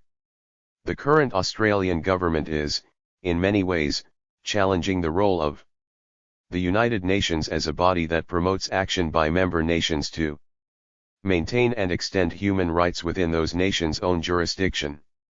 This challenge has a distinct and dangerous consequence for Australia. Quite apart from arguments about its dubious morality, because the challenge puts Australia in conflict with most other nations of the world over human rights, and Australian trade and foreign relations are likely to suffer in the long run. By definition, this long-term result is dangerous. I believe that the government's role should be to work to avoid danger and, therefore, linking, the key process in Reasoning 3.7. I believe the government's current approach to the UN over human rights is incorrect.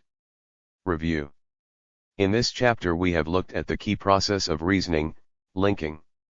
When developing arguments and explanations, we link information expressed as claims. In naturally expressed reasoning, the evidence for this process can be found in certain words and phrases, or even in the arrangement of the claims. But, to understand and control reasoning better, this natural expression is inadequate. It is better to work with a format that shows the analytical structure of reasoning more accurately and consistently.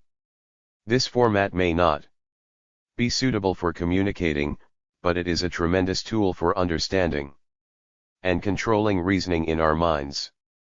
The analytical structure of reasoning can be shown by separating an argument or explanation into a list of claims, the interrelationships of which are represented in a diagram using standardist symbols. We can combine a number of simple structures into complex, overlapping, and more effective reasoning. All the intricacies of reasoning can be reduced to a much simpler format. Our initial puzzlement results, not from the complexity of the structured format, but from our unfamiliarity with it.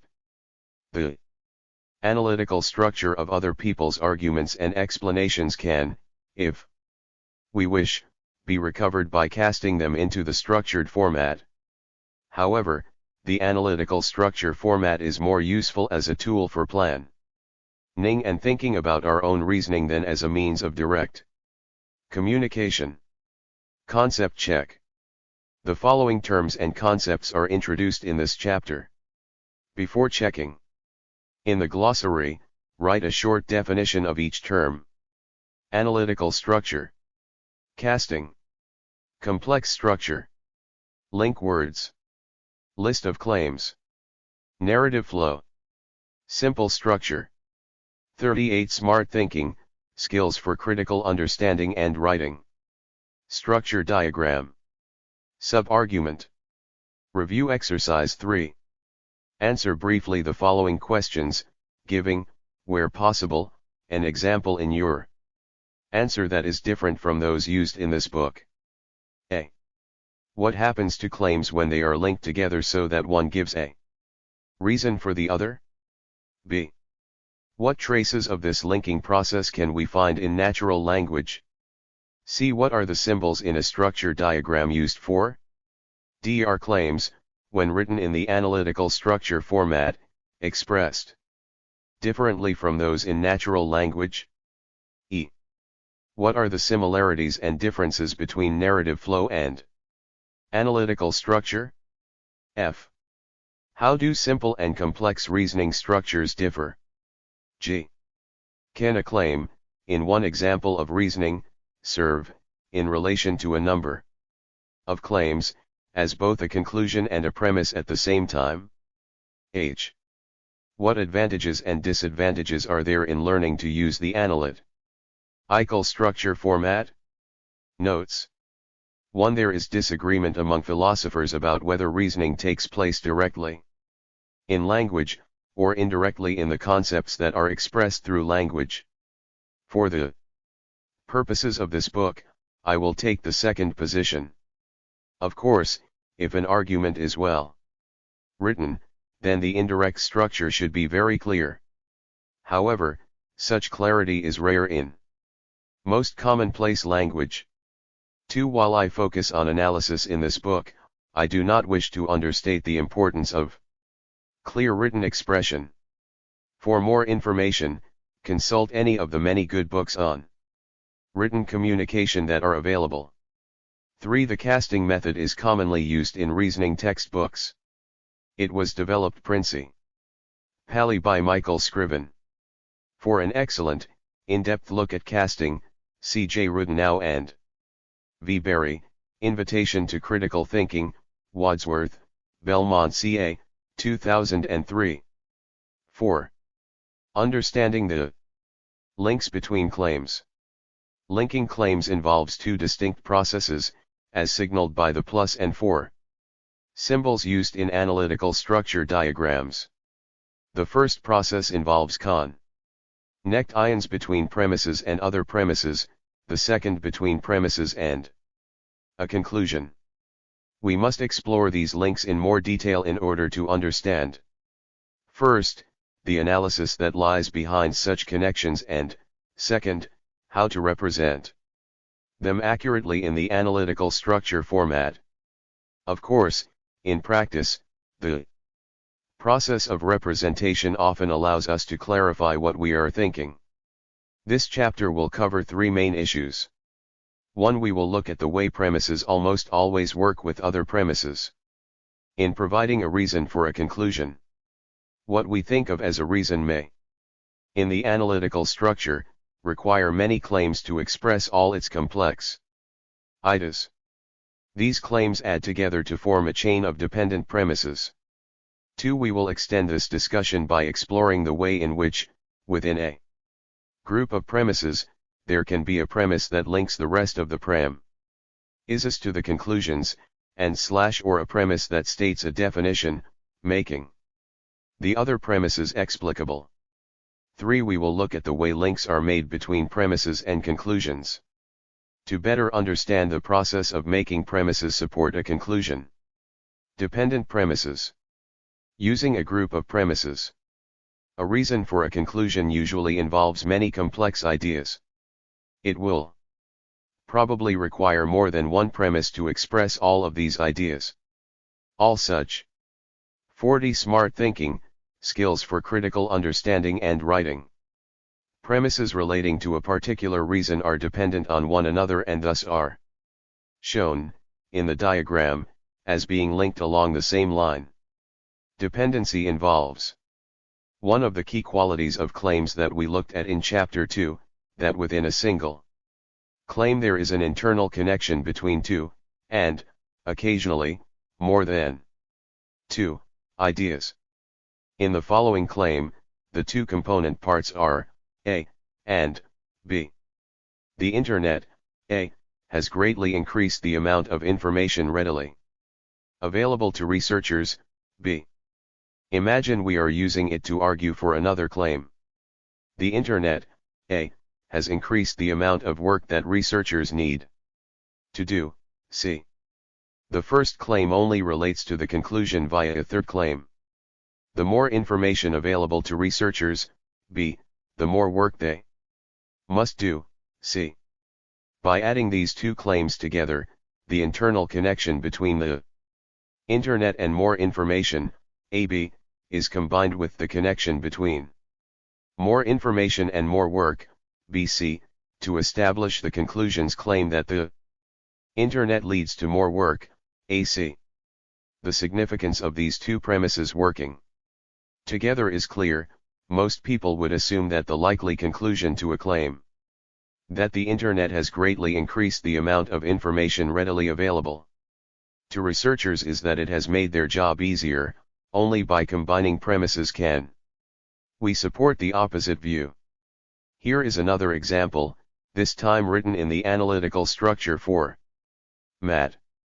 1. Australia's natural environment should be protected. 2. The Australian natural environment is very beautiful. 3. Beautiful natural environments make a country a popular site for international tourism. 4. International tourism is very beneficial to a nation's economy. 5. If something is of benefit to the national economy, then it should be protected. Why? 0. Understanding the links between claims 41. If you look carefully, you will see that, individually, none of the premises support the conclusion. How, for example, does a claim about the economic benefits of tourism help us to accept that Australia's natural environment should be protected? It does not, unless it is combined with all the other premises. In adding all four premises together in this manner, there is a process of cross-linking going on, in which a connection between two ideas in one claim is extended to a third idea via another claim, and so on, through to the conclusion. This argument is giving one reason regarding economic benefit for protecting the Australian environment. The way this reason leads to the conclusion is too complex, however, to be handled by just one or two premises. Instead, to make sure that the relationship of economics to the environment is made clear, four premises are added together in a group. Exercise 4.1.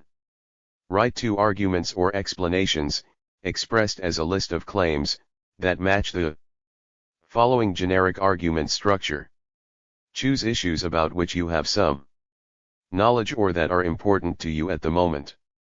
0 to the power of 0. Why? 0. Using independent premises. There is nothing in the analytical structure as such that prevents us from using single, independent premises where each premise offers a reason for the conclusion that is independent of other premises. Here is another version of the example about the environment, but this time none of the premises are dependent on one another. Note the three arrows, one for each reason, in the diagram. 1. Australia's natural environment should be protected. 2. Environmental protection improves the quality of life for all Australians. 3. Protecting the natural environment will benefit the economy. 4. If Australia's natural environment is looked after, then other countries might follow our example. 42. Smart thinking, skills for critical understanding and writing. While, obviously, these three reasons are broadly concerned with the same issue, in this argument they are offered independently. No one claim needs any of the others for the argument to make sense. I could, quite legitimately, find out that claim 3 is wrong and yet still be convinced by claims 2 and 4 to accept claim 1. In A dependent chain, if one of the three claims were to fall out in this way, then the entire reason expressed by that chain would be invalidated. Now compare the previous example to the following variation on our argument, which demonstrates how to use, in one analytical structure, a combination of dependent and independent premises. 1. Australia's natural environment should be protected. 2. Protecting the natural environment will encourage tourism. 3. Increased tourism will benefit the economy. 4. Environmental protection improves the quality of life for all Australians. 5. If Australia's natural environment is looked after, then other countries might follow our example. 6. It would be very good if other countries also protected their natural environments. Copyright. Copyright. Copyright. Copyright. Copyright. N.I. Y. A. Exercise 4.2. Write two arguments or explanations, expressed as a list of claims, that match the following generic argument structure. Choose issues about which you have some knowledge or that are important to you at the moment. Understanding the links between claims 43. If the weakness of independent premises. Independent premises are easier to generate, because we can quickly think of a reason for our conclusion and then jump to expressing it as a single claim. But the resulting independent premises are not strong. They reflect either a lack of insight into the complexity of most problems or a failure to recognize that our audience may not be as clever as us at grasping these complexities implicitly.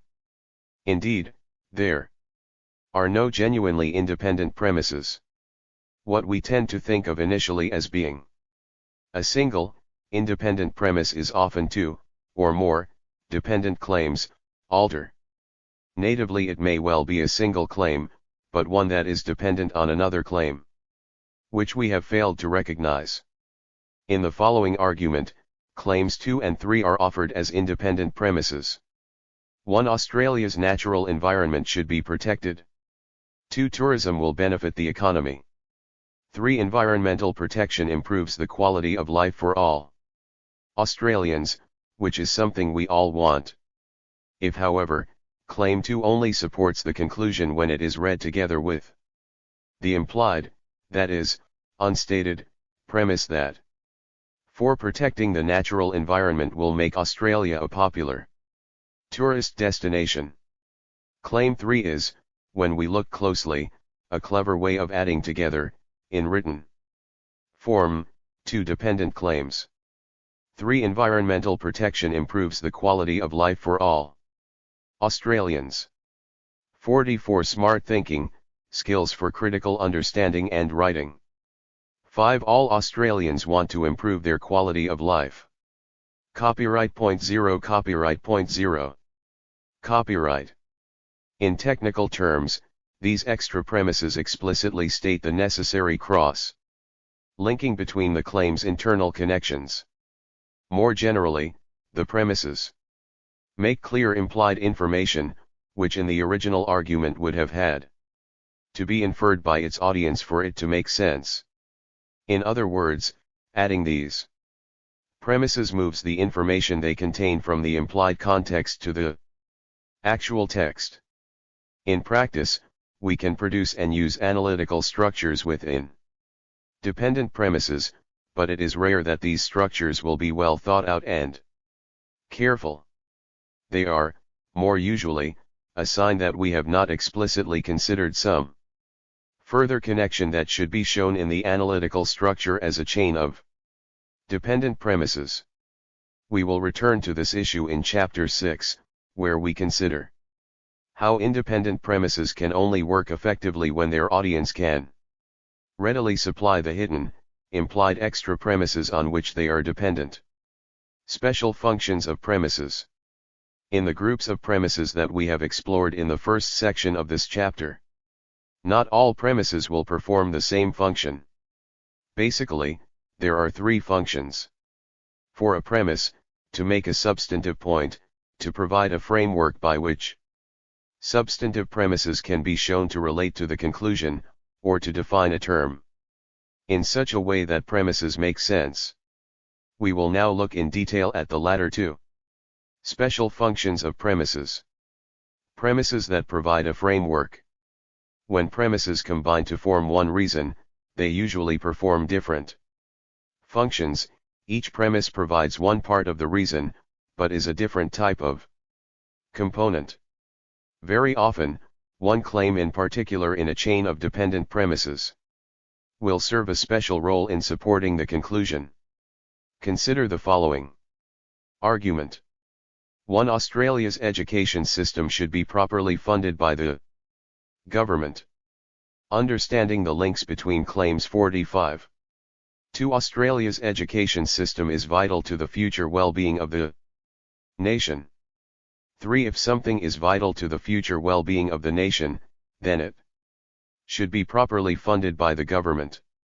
The premises, claims 2 and 3, are dependent on one another, but each performs a different function as they work together to establish the conclusion. Claim 2 is about a specific item, Australia's education system. Claim 3, in contrast, is much more general, something vital to the future well-being of the nation. I could change the specific focus of the argument, and yet this general claim would remain the same. 1. Australia's defence forces should be properly funded by the government. 2. Australia's defence forces are vital to the future well-being of the nation. 3. If something is vital to the future well-being of the nation, then it should be properly funded by the government. Although the substance of the argument has changed, Claim 3 remains the same. This situation prompts us to ask what task Claim 3 is performing in each of these arguments. Through the cross-linking of ideas within each claim, Claim 3 is showing why it is that the specific premise stated should give rise to the particular conclusion. In effect, Claim 3 answers the implicit question, why does the first premise lead me to the conclusion? We can call claims that function like Claim 3 framing premises. A framing premise shows how or why a particular case or piece of evidence relates to the conclusion, usually by claiming that there is some general rule guiding what to do in the sort of case raised by the other premise. A reason will, almost always, consist of at least two premises performing two different functions. One or more premises function to give some important information or evidence that, on its own, is not necessarily related to the conclusion. Another premise gives the framework that shows why the information given does indeed lead to the conclusion.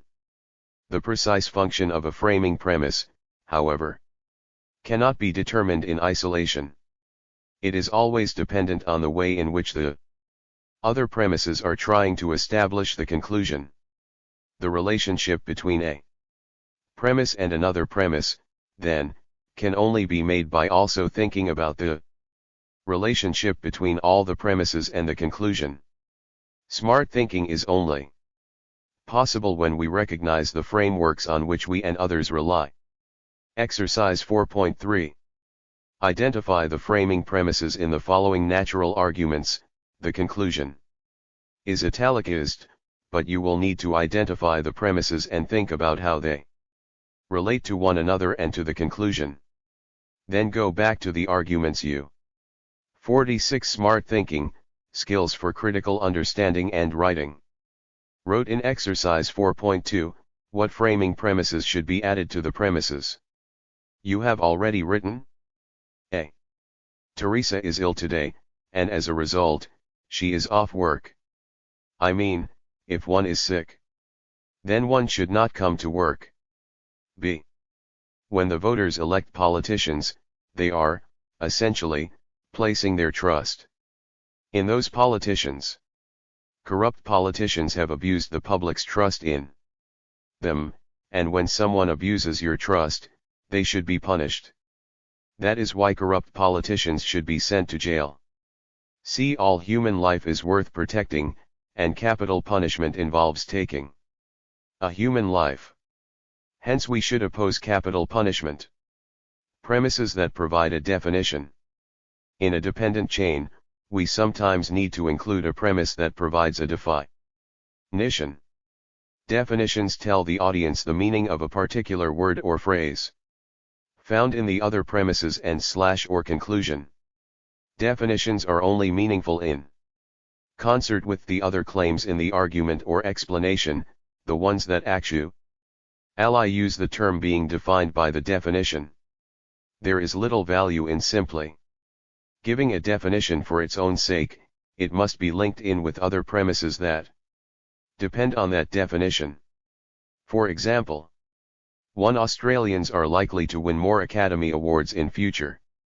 2 Australians means actors, writers, directors, and so on who have lived and worked in Australia, even if they now live overseas. 3 Australians are increasingly involved in making successful films. 4 successful films attract the most Academy Award nominations. 0 Copyright 0. 1. Copyright.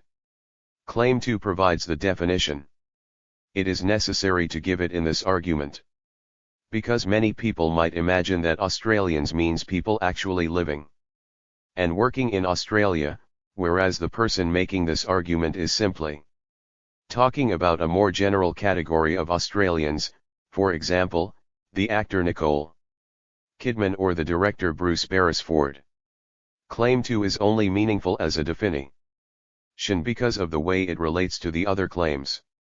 Understanding the links between claims 47. Definitions are often crucial in reasoning.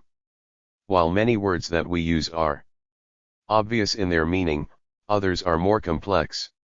Sometimes we want to use words that have a common sense meaning that is different from the meaning we want to convey in our own argument or explanation, like claim in Chapter 2.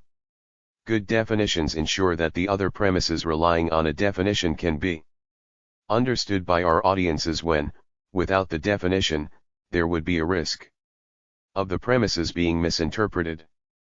There are 4 types of definition. Here are some examples. By regulate the free market I mean action taken by the government such as requiring that accounts be lodged with the Australian Securities and Investments Commission. Something like placing a speed limiting device on an engine to stop it going too fast. Government actions requiring businesses to perform according to policy rather than market forces. The opposite of letting innumerable individual decisions about demand and supply determine market interactions. The first case is a definition by example.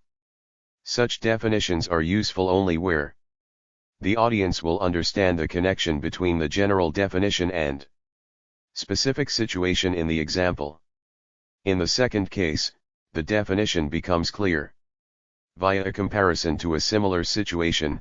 These definitions are very useful where the intended audience does not know enough about the topic to be given an example, but can, through an appropriate comparison, draw upon their knowledge of other topics. The third case gives an analytic definition, which uses many words to define some smaller phrase. Here the advantage is that you do not need to keep repeating the longer and more precise definition, instead you can rely on the smaller phrase. The final definition is by negation, in which a term's definition is established simply by saying what it is not. Exercise 4.4. Use each of the 4 methods to provide a definition for the phrase studying. Critical thinking. In the claim studying critical thinking should be part of all university curricula. The link from premises to conclusion. In Chapter 2, we identified a number of properties of claims that help us not only to determine what a claim is, but also then to write them properly. We have already seen how, in forming groups of dependent premises, what makes these groups work are the similarities and differences in the way we can form claims with these internal connections. We will in this section continue to look at this property of claims, as well as return to a consideration of questions of scope and certainty, and 48. Smart thinking, skills for critical understanding and writing. Also of value judgment so as to learn better how to make a good link from premises to conclusion. In this section, I will try to model for you the process of writing an argument in the analytical structure format so that you can see how understanding the links between claims also depends on understanding what those claims are saying. The importance of internal connections. Let's begin by thinking about the following simple claim, which we will use as our conclusion: Australia is a good country in which to live. Now the reason I am asserting this conclusion is that I believe countries that permit freedom of religious expression are good places to live. So, in theory I could create a structure like this. 1. Australia is a good country in which to live.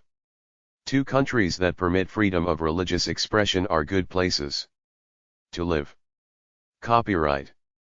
Copyright. My knowledge that independent premises are a sign that another, dependent premise is needed cues me to think what is missing here. The answer comes from the fact that claims 1 and 2 both share the same predicate, good places to live, but have a different subjects, Australia, 1, and countries that permit freedom of religious expression, 2. While it might seem obvious, the problem here is that you cannot move from claim 2 to claim 1 logically without providing an additional claim in which the two different subjects in claims 1 and 2 are themselves placed in a relationship. Such a claim would be Australia permits freedom of religious expression. Thus, by thinking about the internal connections of the claim that is my conclusion, and the first premise I thought of, I have identified an extra premise that is needed in my analytical structure, which now looks like this. 1. Australia is a good country in which to live.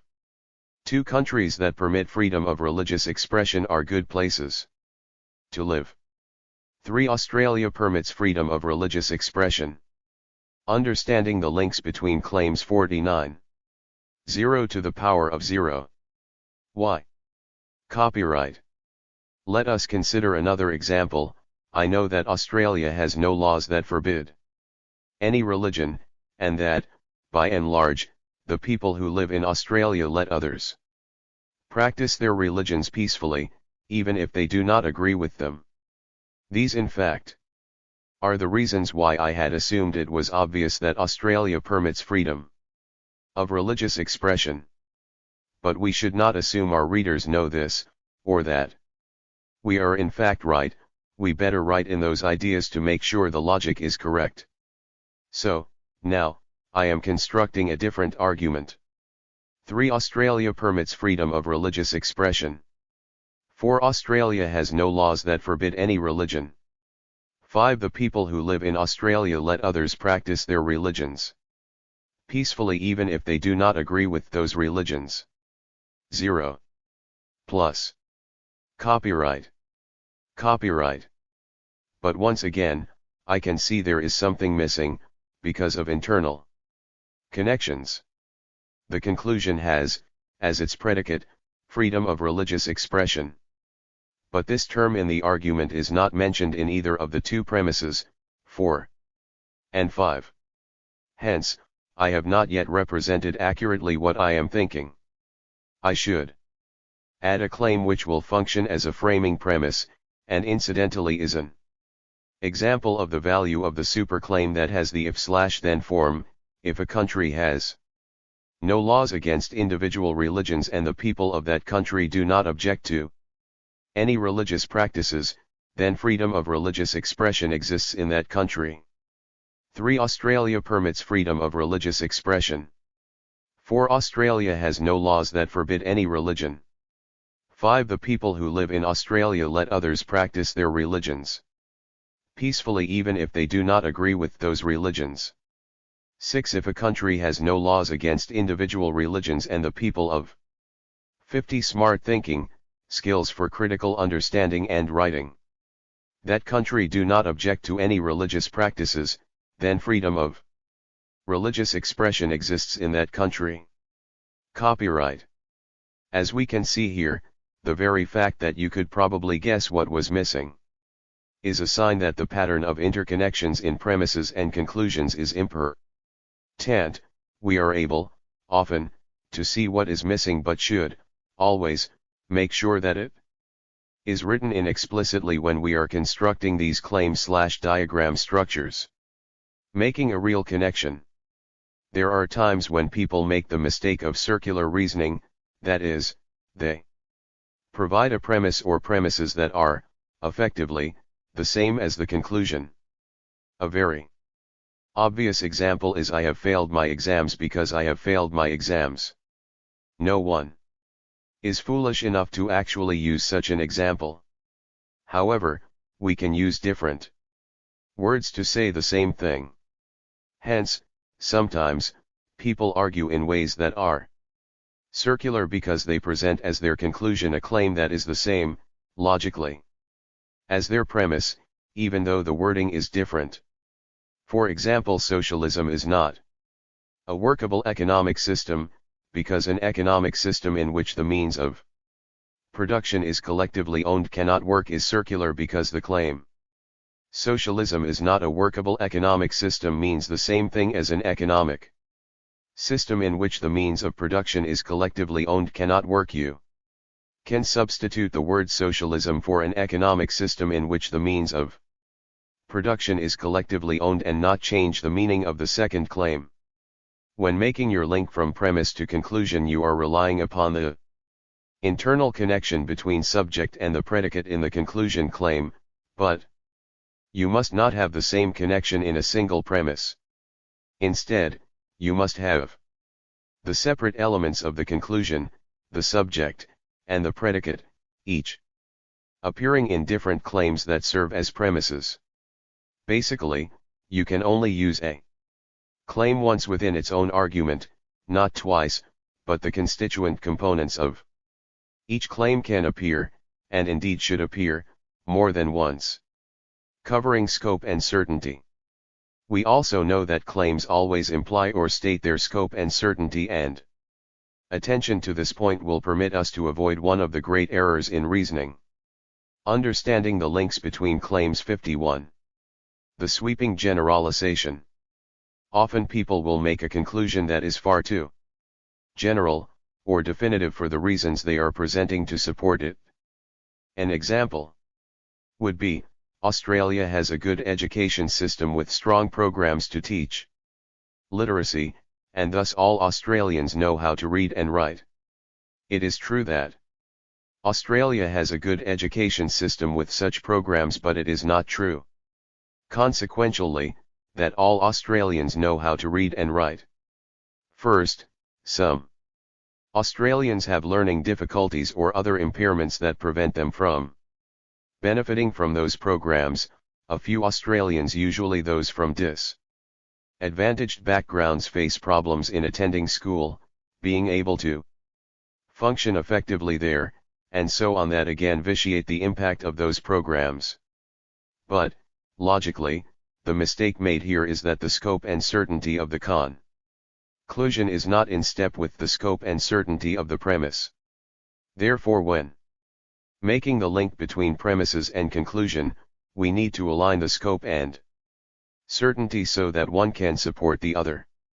A better argument would be, Australia has a good education system with strong programs to teach literacy, and thus it is very likely that Australians will leave school knowing how to read and write.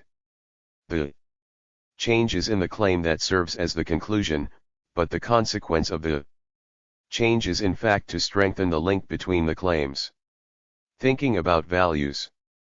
I argued above that Australia is a good country in which to live, a claim that is obviously making a value judgment. Let us assume, for a moment, that my initial thought as to why this claim is true was Australia permits freedom of religious expression. The mistake here of just having one premise is compounded by the fact that this premise does not make an explicit value judgment and thus suggests something is very wrong with my thinking. Returning to the example above, we can see that part of the job done by the claim countries that permit freedom of religious expression are good places to live is to place in the premises a claim that, like the conclusion, also asserts a value judgment. Here is another example concerning value judgments. 1. Ian will be imprisoned. 2. Ian has been convicted of defrauding Michael. 3. The penalty for someone convicted of fraud is imprisonment. In this analytical structure, the conclusion does not make a value judgment, it does not explicitly state that Ian should or should not be imprisoned. It simply predicts the future based on the premises given. But imagine the argument is concluding it is right that Ian should be imprisoned. The premises 2 and 3 do not, in this case, support the conclusion because there is no value judgment there. We would have to add a premise, such as the penalty of imprisonment for the crime of fraud is a good penalty to make the structure logical. Of course, the value of being accurate like this is to expose the need for an argument to support this added premise.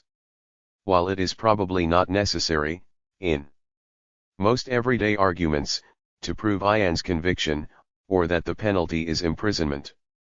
52. Smart thinking, skills for critical understanding and writing. These claims, while not self-evident, are reasonably straightforward. I can imagine some situations in which we might want to dispute the tightness of that penalty. Exercise 4.5. In the following complex argument, identify how the wording of the claims helps you to see the logic of the 5 arrows which represent the movement from premise to conclusion. 1. Ian should be jailed for between 3 and 6 months for assaulting Michael. 2. Ian threatened to attack Michael. 3. By law, threatening to attack someone is known as assault. 4. Ian assaulted Michael. 5. A recent survey of 200 assault victims found that, for over 150 of them, the assault adversely affected their lives for between 3 and 6 months after the incident. 6. In most cases of assault, victims suffer for at least 3 months after the actual assault has ended. 7. Michael will most likely be adversely affected by the assault for at least 3 months. 8. Michael was relaxed and happy before the assault. 9. Now, after the assault, Michael is depressed and fearful. 10. Nothing other than the assault has happened to Michael that would cause him to be depressed and fearful. 11. Ian's assault on Michael has caused him to be depressed and fearful. 12. If Michael is suffering fear and depression, then it is only right that Ian suffer similarly for a similar period of time. 13. Imprisonment is the only way in which suffering similar to that of Michael's can be inflicted on Ian. 2 plus 3. T. 4 plus 6 8 plus 9 plus 1 0. 7 plus 1 2 plus 13 plus 11. T. Understanding the links between claims 53. Review. In this chapter we have explored, in considerable depth, how linking between claims works in practice. Links between premises allow us to express the complexities that underlie any summary reason. The key property of claims to be noted here is that a claim contains an internal connection, which then is used as the basis for a chain of external links. Sometimes, a premise functions to frame our argument or define some key term. Sometimes we will encounter a single independent premise, but the connection between this premise and its conclusion is weakened by the absence of explicit claims, which are needed to make that connection clear. The central idea behind developing our use of dependent premise chains is that, when premises add together plus, they do so in relation to the next logical link, from premises to conclusion 4. This arrow is used, in the analytical structure, to represent a relationship that is not just plucked from thin air but which exists implicitly in the claims that are the premises. In Making this link, we must be careful that there is a consistency in the scope, certainty, and value between premises and conclusion. Concept check. The following terms and concepts are introduced in this chapter. Before checking, in the glossary, write a short definition of each term. Circular reasoning. Defining premise. Dependent premise. Framing premise. Independent premise. Reason. Sweeping generalization. Review exercise 4. Answer briefly the following questions, giving, where possible, an example in your answer that is different from those used in this book. A. What distinguishes a reason from a premise? B. What is the difference between a dependent premise and an independent premise? 54 Smart thinking, skills for critical understanding and writing. C. Why should we avoid using independent premises? D. What does a framing premise do? E. Why are definitions important? F. How do we use internal connections to make sure we have the right claims in our structure? G. How do scope and certainty matter in an argument, not just in a single claim? H. How do conclusions that make value judgments need to be supported by their premises? 5. More effective reasoning. I. Better claims. We have not yet discussed the question of how to reason more effectively. The analytical structure format allows us to see more clearly what we are doing and, thus, gives some basis for improvement. But of itself, the format is not really much help. We must also know how to make our reasoning strong and effective while planning and revising our work. This chapter and the next discuss the ways in which we can avoid errors in reasoning, both initially, in developing our ideas, and then when planning them using the analytical structure format. This format, therefore, can be regarded as a checkpoint at which we can stop and evaluate the strengths and weaknesses of our own arguments and explanations, and then improve them, before fully expressing them in a narrative flow. Remember, the analytical structure itself does not make the reasoning work. It is simply a way of putting your ideas on paper, logically, so you can check and revise them. This chapter will cover two main areas. 1. We will learn that the claims in our arguments and explanations need to be well-formed. A well-formed claim clearly states what it means in a way that allows its truth to be evaluated. A poorly formed claim may or may not truly state something about the world, but its weakness is that we cannot judge its truth. 2. We will look at well-founded claims. Such claims are likely to be accepted as true by people reading or hearing them. As we might expect, we need to be sure that the claims we are using are true. However, an effective argument is based as much, if not more, on whether such claims are demonstrably true. Poorly founded claims may. 55. 56 Smart thinking, skills for critical understanding and writing.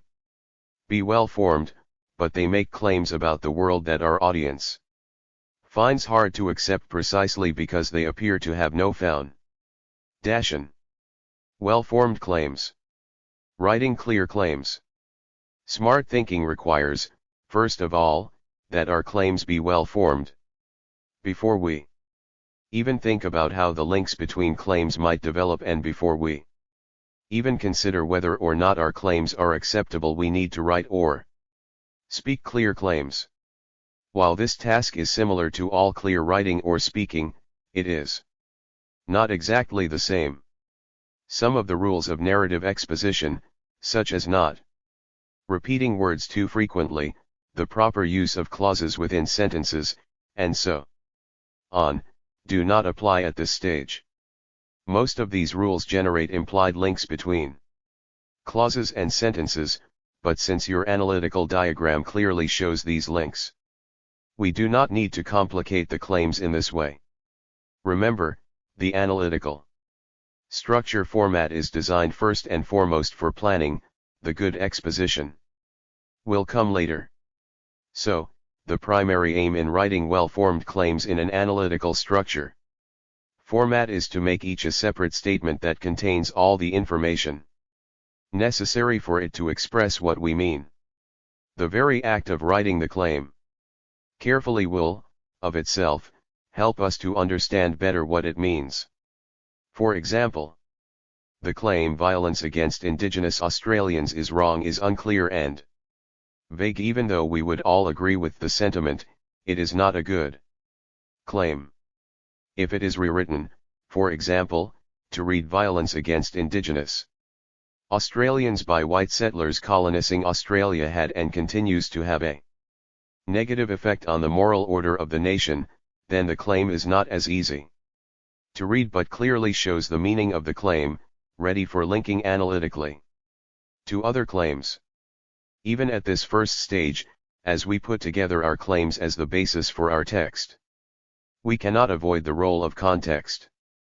The meaning of every word we use is not a fixed absolute, but a socially and culturally constructed convention.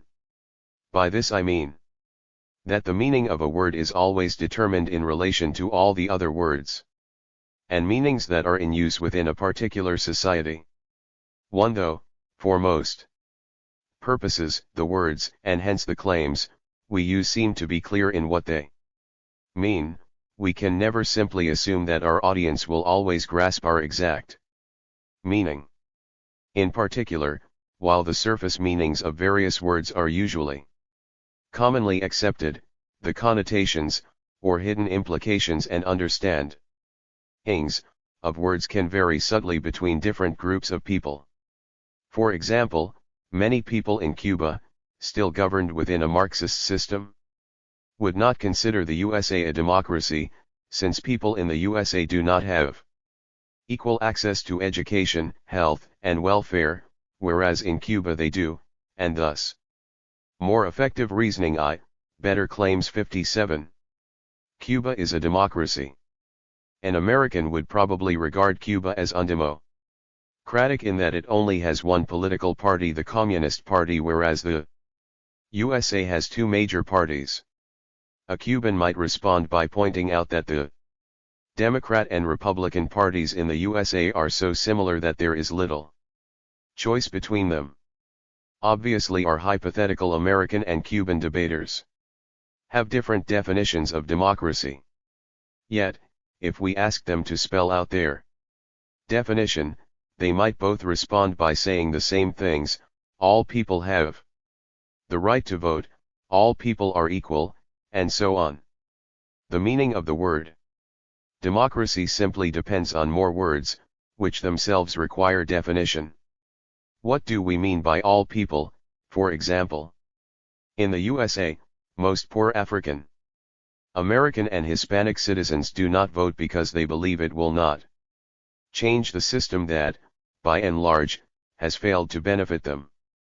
Do they fall within the definition all people? Hence, writing well-formed claims will always require some consideration of both the surface and hidden meanings of the words from which these claims are constructed, meanings that are created differently in different contexts. Connotations can never be controlled completely. We could try to use definitions, but definitions themselves give rise to even more connotations, since they, too, are made up of words. One trick is to align your choice of words with the understanding of the intended audience so that you can be confident that what you mean will be reasonably similar to what your audience might think. And, to be even safer, you can actually discuss possible conflicts of connotations. Alternatively, you can establish, to a large extent, the interpretive context within which you want the meaning of your words to emerge. Either way, you need to consider the possible interpretive contexts that affect your choice of words. Controlling the key properties of claims. Because a claim makes an internal connection between two ideas, we need to make sure that this connection is expressed as we want it to be. Again, by writing carefully, we also improve our analysis of the issues. Look at the following claims. A. Many colonial Australian settlers took part in military-style operations against Indigenous Australians throughout the 19th century, in different parts of the country. B. The violent conflict between white settlers and Indigenous Australians was wrong. See, some Australian political and religious leaders in the 19th century wrote at the time that the violent conflict between white settlers and Indigenous Australians was wrong. D. Historians should continue to debate the extent to which Indigenous Australians fought back against the process of European settlement.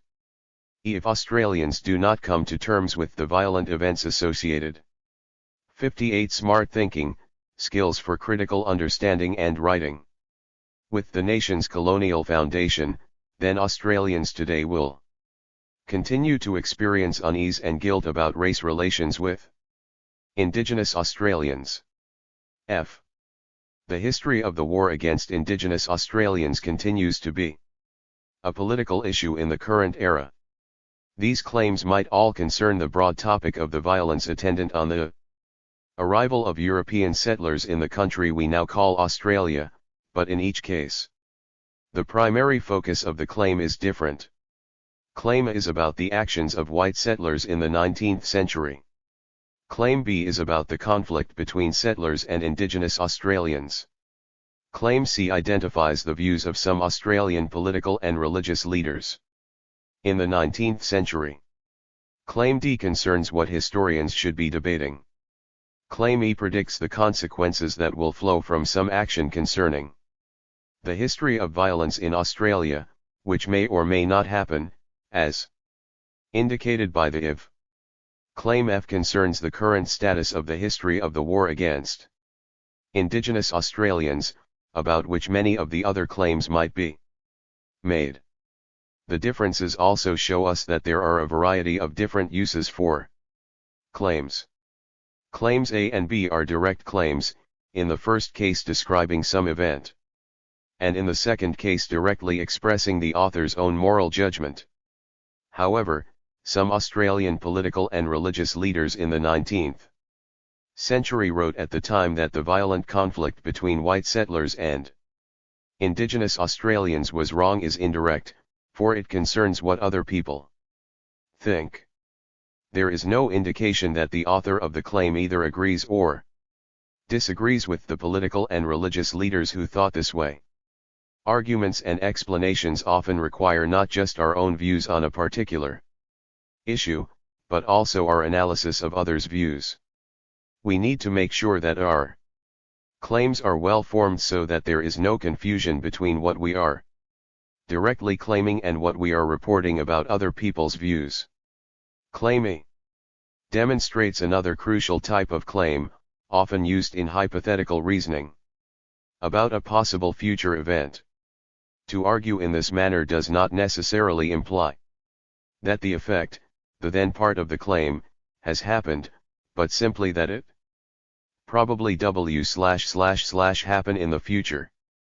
It may even be part of an argument aimed at stopping some action from happening. We might also find such hypothetical elements in claims such as let us assume for a moment that the violence between whites and Indigenous Australians did not occur. Such claims do not propose that it did not happen, but simply develop a hypothetical situation that might enable a clearer analysis to proceed. The key point here is to recognize that claims can say and do all sorts of things, and if you are not careful in how you write them, then they will provide a very weak foundation for your analytical structure.